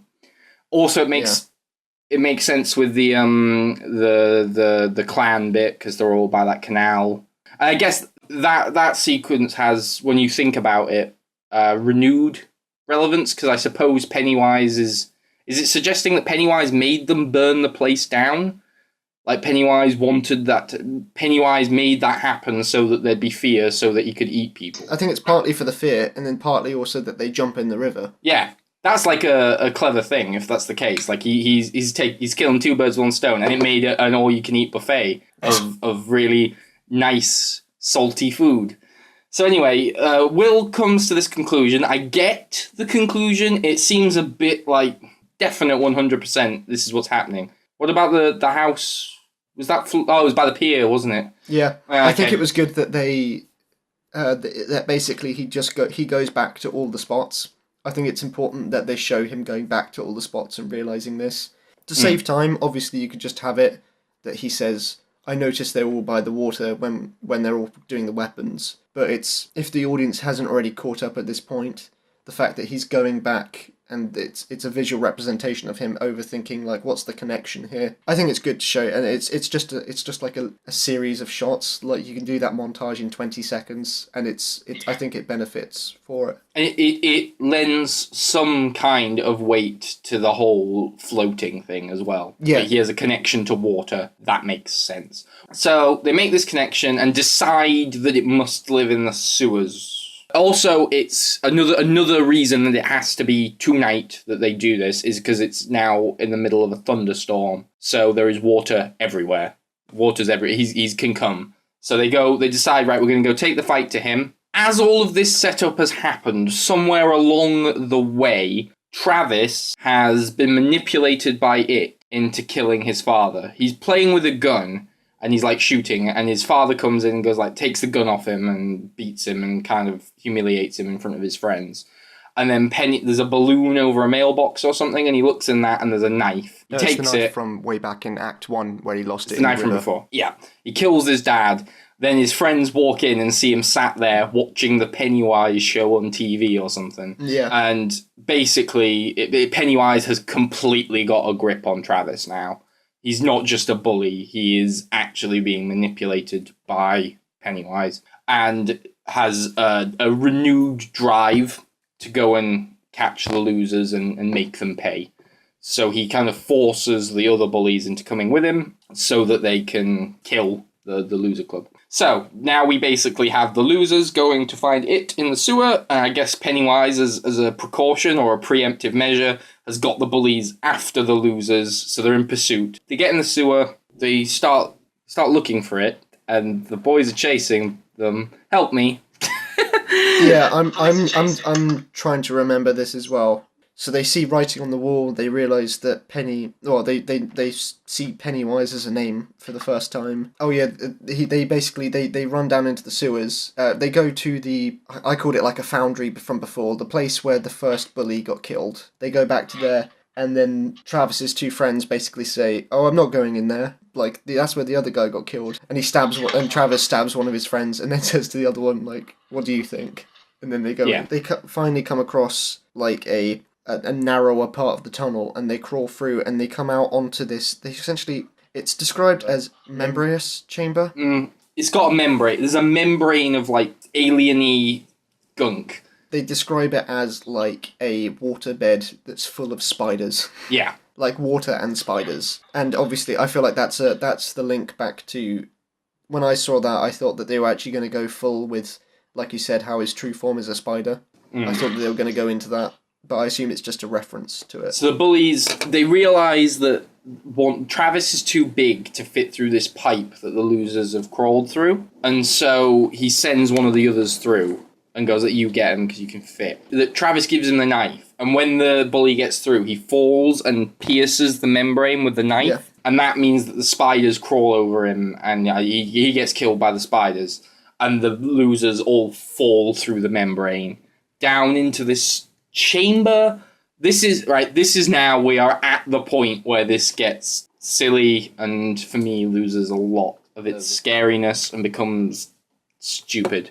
It was the first part where he suddenly had trouble visualising everything. Yes. Because it was such a sudden change to the fact that now we're in this cavern where there's a massive oculus on the floor, and then there's 7 waterfalls around them, but the waterfalls are going up to an island on the ceiling, and on the ceiling is also another oculus, I believe. Whoa, what? Yeah, and Beverly, being the impetuous type that she is, just goes like, fuck it, let's go, and she goes into the waterfall, and it takes her up onto this island. So she floats up, the kids follow her, they all go up onto this island, and when they get up there, it's way bigger than it looked from down there. So the geography is all kind of shifting, and there's like a lake that they have to traverse. They land in the pool and they have to get to the island, because as they're swimming over to the island, one of them, whose name escapes me, Stan suddenly is swimming, and then he looks down and he sees like a giant yellow eye, which is later revealed to be the deadlight. It's a starfish. It's the eye of a giant starfish, is what they say. Yeah, and if this, again, we're being quite vague now, because even though I'd say that the action isn't particularly, it doesn't get, like, noticeably worse in its describing, it's all so sudden, all this weird change, and the weird tonal shift from into a, basically, a fantasy thing. They basically kind of go into the upside down, but, like, it's a weirder, more over-the-top upside down, and after an entire script where there's been no indication of, like, some kind of other realm. It's just like, yeah, here we go. Yeah, it's so sudden that you're dropped into... One, the membrane's kind of weird, but he has a control of water, so that makes sense to me. Spider's creepy, kind of makes sense to me. Dropping into this pool where suddenly gravity makes no sense, and there's a portal to another dimension, this was the line where I was... like, okay. So the kids all start fighting the giant starfish with their chainsaws and everything. And along the way, Will gets separated from the group. No, so they're swimming over to the island. Stan is sort of paralysed by looking at this eye, and they drag him away. Yeah, they fight this tentacle starfish creature, and eventually they get to the island. When they get to the island, the rest of the pool is turned to ice. Why? Because it's a fantasy land. And on this island is a crypt with an obsidian stone heptagon-shaped structure. Yeah, well, it is hard to visualise indeed. Exactly. And it's also rushed. Yeah, it's very rushed. Like, all of this that we're talking about here is like within a page. The rest of the script is comparatively slow and measured. Like... the brevity with which we are covering these events is proportional to the brevity with which it happens in the script. And, compared to how much time we focused on these other events, like Beverly's scene with her father, that is... We are focusing on that as much as the script did, and we are focusing on this as much as the script did. Like, this is proportional. And so in this heptagonal structure, there is a trap door. A child-sized trapdoor with an ancient cosmic marking. Will goes through on his own because he's the main character, so he goes through first.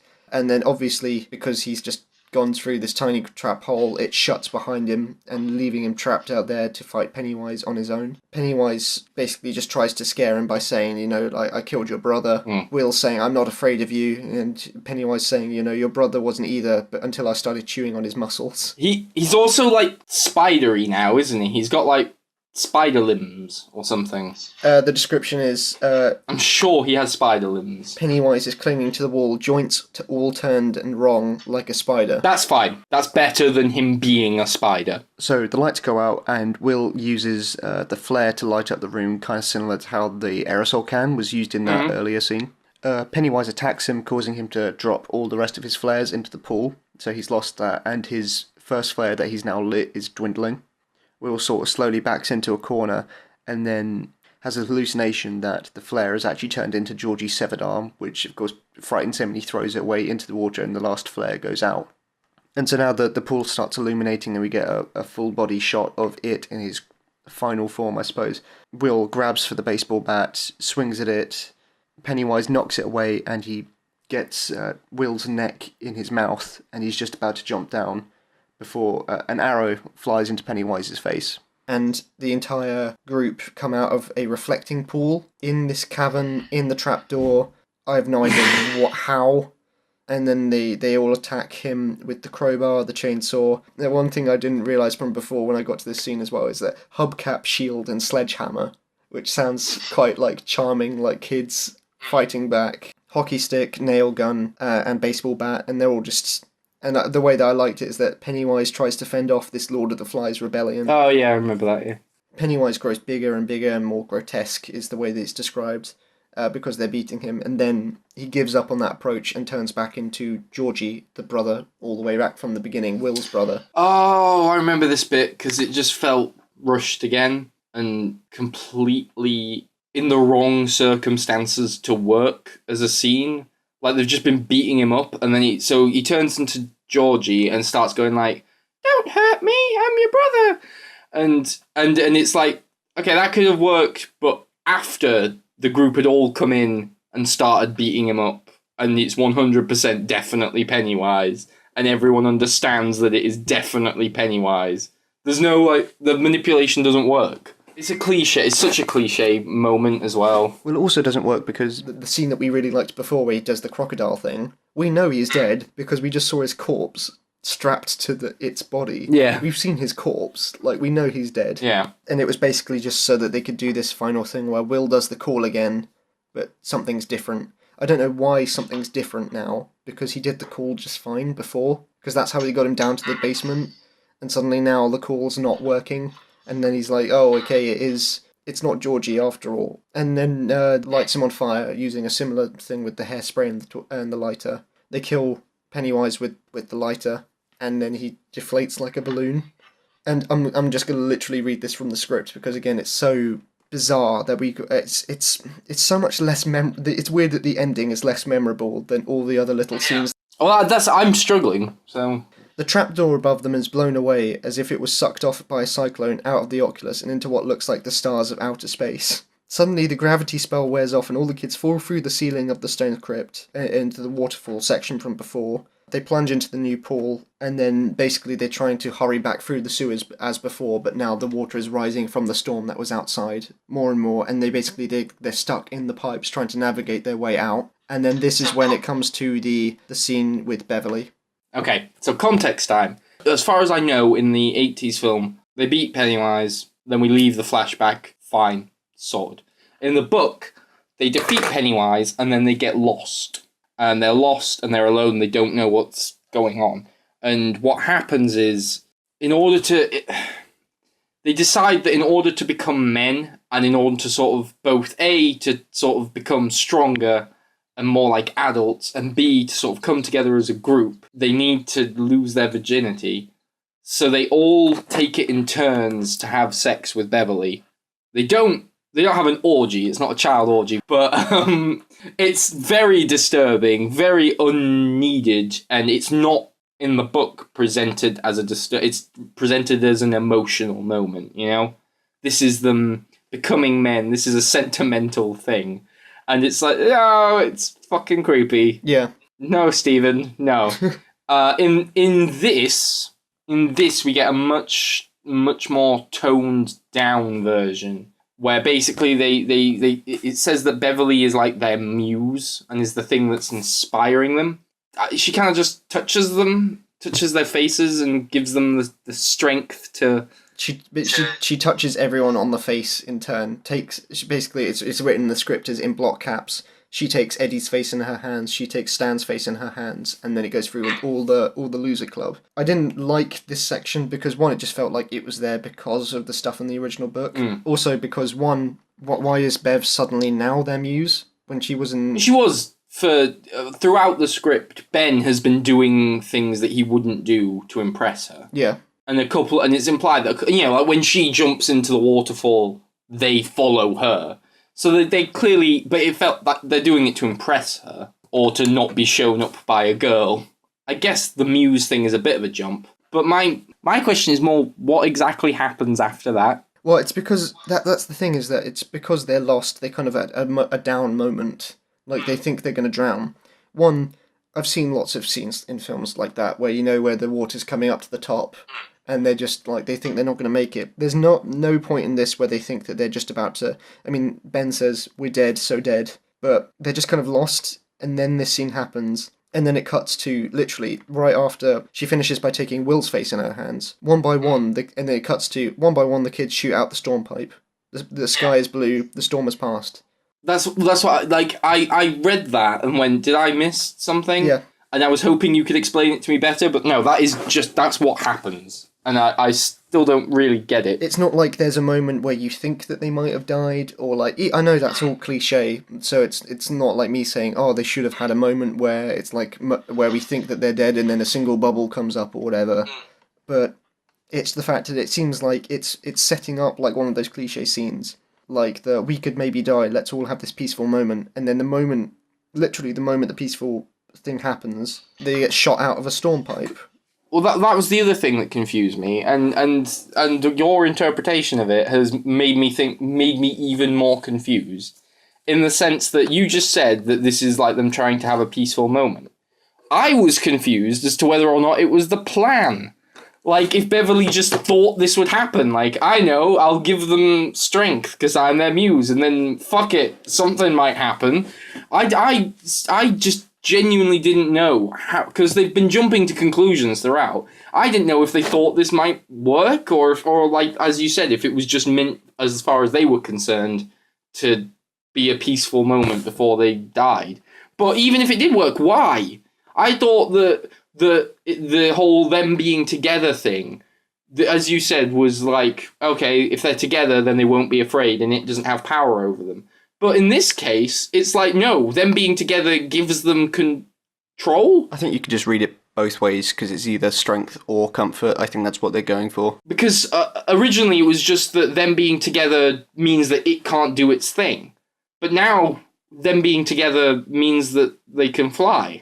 Oh, you think that they... Well, it's described as they shoot out, but I just assumed that it was just because the storm drained... You think, like, as in it gives them the power to... actually, like, escape, like, as in they, like, fly up. I don't know. That's my point. I don't know. And I think just by you talking about that, I turned on to as well what bothered me with the Bev thing as well, is that it's now suddenly, it's not only the fact that they admire her, it's that she suddenly seems to know that they all admire her. Like, you would not go round a group and take everyone's head in their hands unless you thought that you were important to them. Does that make sense? I know that if us as Real Opinions were in trouble, that I could single-handedly unite us, and I'd have that confidence. I know that you all care about me that much, so I can understand that part. Again, like, it just, to me, says that she's somewhat aware, and it's someone, it doesn't... She's self-aware. It's not a robot. It's not Westworld. I wouldn't go so far as to say, like, it's egotistical. But if, like... The vain bitch. But if we were in a situation and I went round and I held everyone's faces, you would think, like... Fuck off, Jack. Yeah, exactly. What do you think you're doing? Why does Jack think he's the most important character here? It's almost like she's sort of like the mother figure. This is the part where... Remember earlier we were talking about how Bev isn't defined as being the female one because it's a checklist thing. It's because the characters single her out. Now she is kind of defined as the one, the mother, as you said, that's helping them all out. It's the one moment, I feel like, in this script where it changes from she's defined by other characters as the one woman, and it's the moment where she defines herself as the one woman. Yeah. And that's why... That was just one of the cherry on the cake of the confusing moments. But it's confusing, and it's there, as you said, purely because there is an equivalent to it in the book that they needed to somehow get around. Exactly, yeah. So then they've washed up on the shore. Stan sees an old glass bottle on the side of the river. He breaks it open and slices his... I was going to say wrist. Slices his palm the same to make like a blood bond. Yeah. Well, this is another aspect that as a script for one film is like, what? But because we know it's part 2, it's relevant. Because what happens in part 2 is that one of them notices that it is back, and then they call the group all together because they are, bonded by this thing. Yeah, and then what happens is that they all go home, and some of them have their personal conflicts resolved, and some of them, fuck them, who cares? Like, the black kid goes home, Mike. And his dad's dead now. Oh, yeah. Oh, and then it has a really weird flashback where he explains the circle of life to him. Circle of life. Well, it's like the thing from The Lion King, because it cuts back to him. Leroy shows Mike a baby lamb, freshly born. See, son, everything has a cycle. Just when you think the world couldn't get any colder, something good always grows. Now let's shoot it with the bolt gun. It is like it suddenly cuts. It's like if at the end of Lion King, like it suddenly cut back to the scene where Simba's being shown all of Pride Rock. It's the only brief flashback like that. Yeah, and it's out of place. I don't know why. Yeah. I don't know why that's needed. Well, did you agree with me though that like he gets his resolution? Yeah, no one else. Will gets kind of his.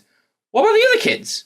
Like Beverly's dad's gonna rape her soon, and that's just completely ignored. Yeah, and then I don't know why they all chip in money to buy Will a present. Like Will's the only one that's gone through hardship. Yeah. And they say, one of them, is it Richie in particular, that it was either Richie's idea or Richie... Richie mostly funded it. Why? Yeah, why? Why? When was that established? Why is Richie is the one we know so little about, and all of a sudden he's the prime benefactor to this bike fund, and you're like, what? Why? Why is he doing this? What? Where do you think it's a bike? It's a camera. Is it? Did I make up bike? Sorry, camera. Why Richie? I know nothing about Richie apart from that he does voices. For me, it was the fact that it's so, like you said, this scene is only annoying for me because none of the other kids got their resolution. So we get cut to a scene where every kid is saying, well, we chipped in to get you a camera. Like you said, Mike's father's just died. He's going through a traumatic time. Also, like you said, Beverly still has got the whole thing with her dad. And yet she's like cheerily waving him off, being like, everything's fine now. I don't know why them chipping in to buy him a camera bothered me so much. No, it did. It bothered me too because it was like you said, it's like he went through something special. And I guess, yeah, okay, his brother died. But like, they all had this traumatic time, and for some reason, he's being singled out as getting a reward. Exactly, yeah. Meanwhile, particularly Beverly is now got a hellish life in front of her. For a while, she doesn't get to move out. She's 13, but that's just completely unaddressed. Yeah. And she's their muse. Why none of them care? So, just going through them, Ben doesn't really get his resolution, because that's obviously going to come in the next film for some reason, because the thing with Beverly is never resolved. No. Mike is resolved, because obviously, his father died, but I suppose that's the end of his arc, just because his father died. Richie didn't have any arc to begin with. Eddie, I mean, he stood up to his mum earlier, but there's no follow-through on that. His arc's already done, isn't it? Because he stood up to his mum and he started making decisions for himself. Yeah, but he's still got to go home, and that's going to be awkward. I'm willing to accept Eddie's finished. Like, okay. Eddie's arc is done. But and then Stan, he had his bar mitzvah, I suppose. Well, it's mainly Beverly. Beverly is the main one here that feels so... Yeah. got a disproportionate amount of emphasis placed on her home life compared to how little it's addressed. Yeah. Like, that is still a massive question mark that's left hanging. Like, what is happening there? Because as you said, the bar mitzvah, okay, he's had his bar mitzvah. That's something of a conclusion, but it also wasn't that big a deal. Yeah, well, they leave it immediately. Like, they don't go to the... I assume there's an after party for bar mitzvahs. I've seen the thing with the chair. And Eddie's thing with his mother wasn't, apart from for a brief period in the script, wasn't that much of an emphasis. No one's problem was that much of an emphasis, apart from Beverly's, which is definitely a big thing, and it's just completely ignored. Then you have the thing with the bully as well. Like, Travis has next to no resolution. Well, Travis is arrested, I suppose, but again, it just... He comes back. I know that he comes back in the adults segment. It doesn't feel like a conclusion. It feels like you said, like a half conclusion. Anyway, they drive away, and then the camera tracks up, and there's a balloon, and it pops in front of the screen. Wow. The end. When you first said, oh, it was around 2/3 of the way through where it really lost me, I was like, was it? Yeah. We didn't have any problems, really. No. We were just profusely positive, and then... Until they went into the sewers. Yeah, well, for me, it hit me when we were talking through this, and after the flashback with the guy and the axe and everything. After we talked about that, I realised there's nothing that I'm particularly looking forward to talking about now. Yeah. That's the last bit that I wanted to talk about, and now it's an obligation to get through the ending. I think, again, it's like you said, it's stuck with the source material. Yeah. You have to completely change this ending. It doesn't fit with the rest of the film. It just feels rushed compared to everything else. That's the one thing that I think it changed for the worse, is that when they go in to the sewers, both book and the 80s film, they fight Pennywise in fairly grounded circumstances. There is some drip feed introduction of the fantasy world elements, but that doesn't come in until when they go back as adults. But because this film needs a conclusion to its, because it's going to be cut in half, it can't end on a sort of, we kind of beat it, see you next year. It needs to move some of that stuff over here, and because of that, it feels rushed. It is such a massive shift, and I prefer a supernatural reasoning over a logical reasoning.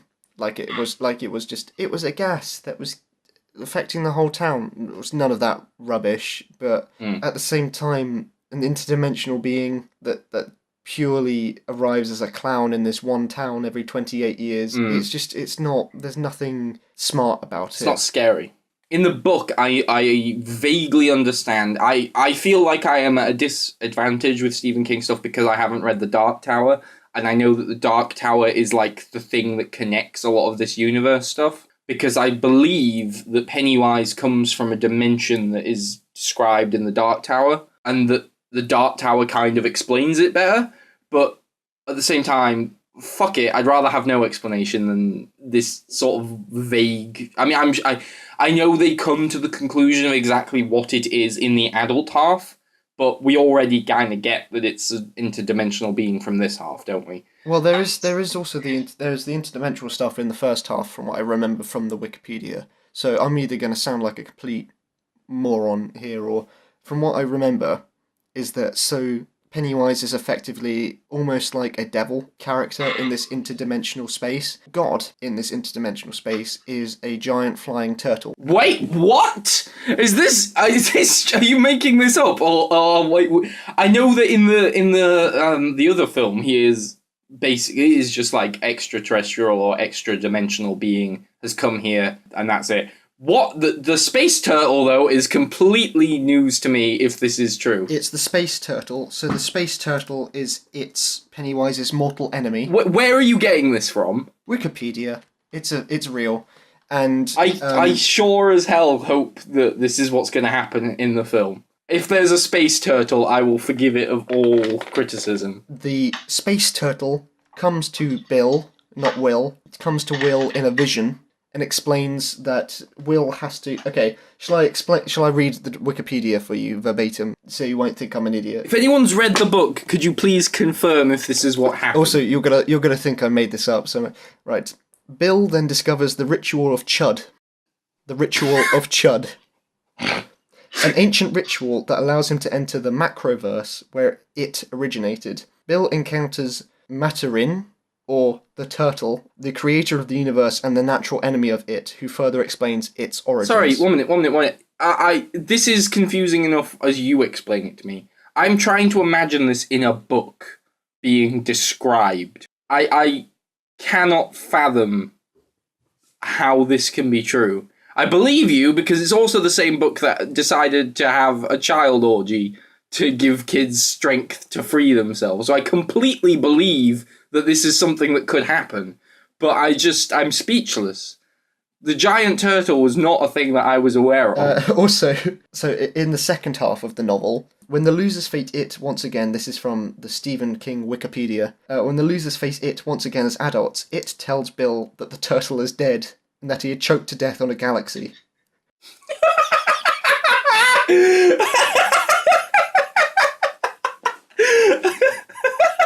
And so, do you know what the ritual of Chud is, by the way? No, I don't know what the ritual of Chud is. You don't know the ritual of Chud? Well, it's how they defeat it in the book. It's. I'm not kidding. So in the book, the kid confronts it with a psychic battle. Oh my god. Unexplained psychic child is another Stephen King trope. Unexplained psychic child. The ritual is the ritual of Chud. So... Fucking hell. It's a psychic battle in which two forces duel with their wits. The children believe that the metal silver has supernatural abilities, as seen in numerous monster movies. Because the children believe it, it becomes real and is a chief weapon used in the ritual. Because Beverly Marsh is good with a slingshot, they injure it the first time when Beverly shoots a chunk of silver into its skull. The group think they killed it, but they can't be sure, so they make a pact to return to Derry whenever it returns. It was finally destroyed in the second ritual of Chud by the by the adult Bill. There is no quotes for what happens in this ritual of Chud. That's on the official Stephen King Wikipedia. I have no idea what happens in this ritual of Chud. Well, do you see what I mean then about how this ending needs to be quite significantly changed? Because if Pennywise starts talking about how the giant space turtle choked on a galaxy and then the grown-ups do the ritual of Chud, I think it will lose quite a few members of the audience. Okay, so the Sorry, I'm just saying the ritual of Chud. I'm getting lost in the Stephen King wiki. So the turtle appears in It, The Wastelands, Songs of Susanna, The Dark Tower, and 11/22/63. Apparently, that's the James Franco one. And of course, the turtle. Okay. The turtle is one of the 12 guardians of the beams that hold up the Dark Tower. Obviously. Do you think that this stuff could be coming if they are planning on secretly connecting it to the Dark Tower? Because you know how they like to do secret shared universes now. And it's a big deal. The shared cinematic universe is a thing. Do you think that this could actually happen? I'm Googling right now to see if it's the same production company. It genuinely, if it is, that's what they're doing. We've gone from, I bet this is going to be in the top 10 of the year, to Googling if it's going to have a giant space turtle.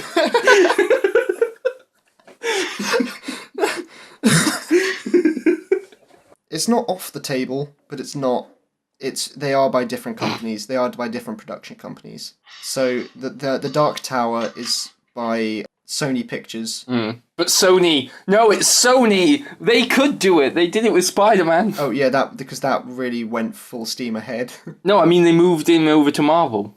That's true. That is true. Whereas It is New Line Cinema and Vertigo. Literally, there's no overlap on any of the production companies or distributors. So I would say that it's fully confirmed. No space turtle. I'm not sure. I'm honestly frightened. Do you think we should check if It has a post-credit scene? Oh no, that's not out yet. Can you imagine if like you watch this whole film and it's relatively grounded, and then everyone's sat in their seats, and all of a sudden, as the lights come back on, the post-credit scene, and a giant space turtle just flies past the camera. But it is such a leap, such a bizarre, massive leap that this 12-year-old kid trying to stop an evil clown then has to look to the creator of the universe, a turtle. And the ritual of Chud.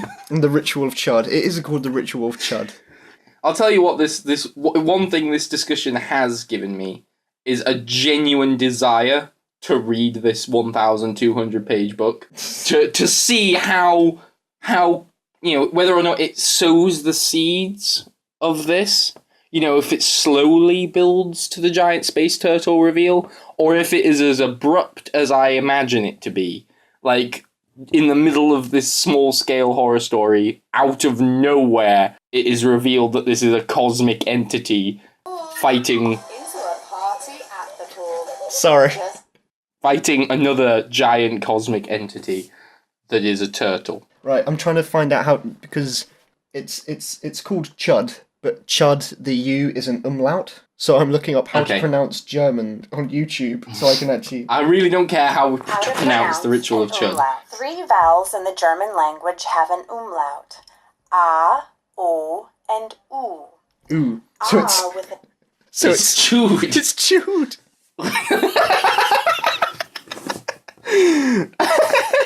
So it's the ritual of Chud. Oh my god. Are some examples of words with an umlaut. I just want to... Brüder. Yeah, it's U. So it's Chud. Chud. Oh no. Well, let's hope, to get back to the script, let's hope none of this happens. I don't know. It Chud. Okay, so right. Script final thoughts. Quite good, and then it goes off the rails. Yeah. Not as off the rails as it sounds like the book goes, but off the rails all the same. Compared to the book, this is very grounded. This is social realism. There's no, they don't stop on the 4th of July to suddenly mind meld with a space turtle. Yeah, it's pretty to the point.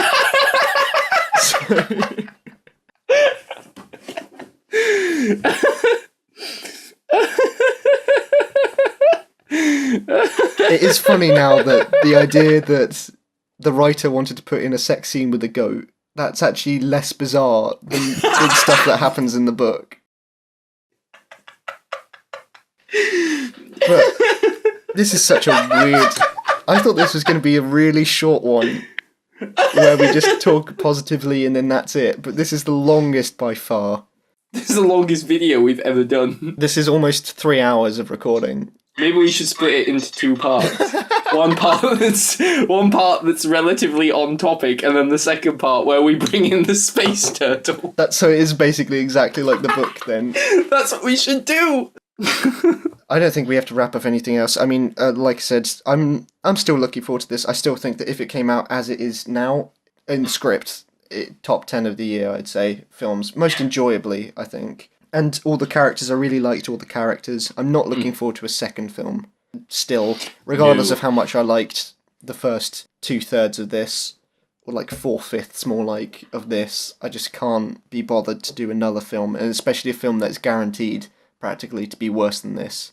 Not if it goes full on with the space turtle. If it goes that direction, I'll love it. Can you imagine, this is the point where Stephen King's publisher stopped telling him no. This, it is the moment when the publisher just went, go for it, whatever you want. Do you reckon the publisher just read the first 200 pages and was like, this is really great? I'm sure the whole thing's like that. I'm sure that as long as there's no mystical giant turtle or a child orgy, this is a guaranteed hit. And why on earth would anyone put those two things into this horror story? What a specific publisher. Imagine if they read any other book and then said it was really great up until it got to the child orgy and the space turtle. And the ritual of Chud. And the ritual of Chud. Chud. Could you, imagine if you, got up to, the end of Insidious or something like that, and then you said it was great until the space turtle came in. Can you imagine giving him notes?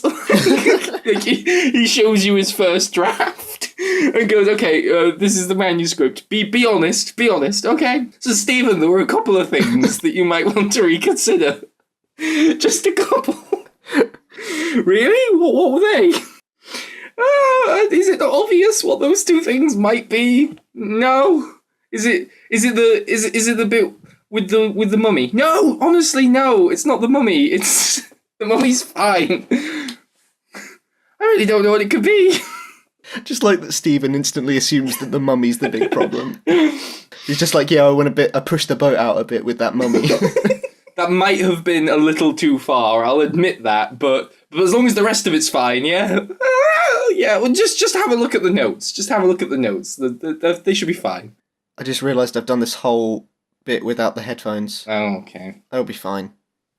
It'll be fine. It's already a mess. That's what Stephen... that's how Stephen King did. He wrote the whole thing and went, I just realised I added in the space. I'll be fine. It's 1,200 pages and I really cannot be bothered to change the whole thing in light of the turtle. So you know what? Fuck it. I'm sending it to the publisher. I am like very, very, sorely tempted to read the book now just to understand, just because it's so vague in every article. It's vague. Yeah. I want to know if it is just that vague or if people just don't understand it themselves so they can't write anything.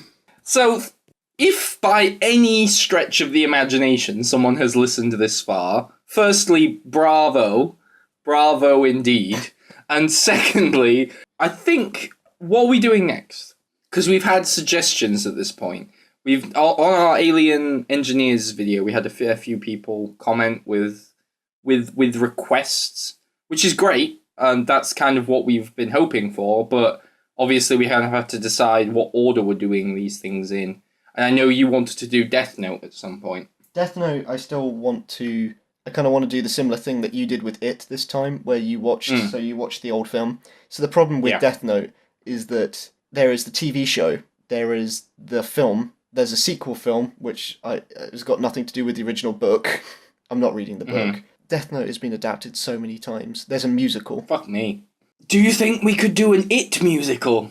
Imagine a musical number where they all start floating on balloons at the end. You know, like at the end of the introductory number, like they all start singing. You mean like Mary Poppins style? They all float up on balloons at the end, and that's the big crescendo for the overture.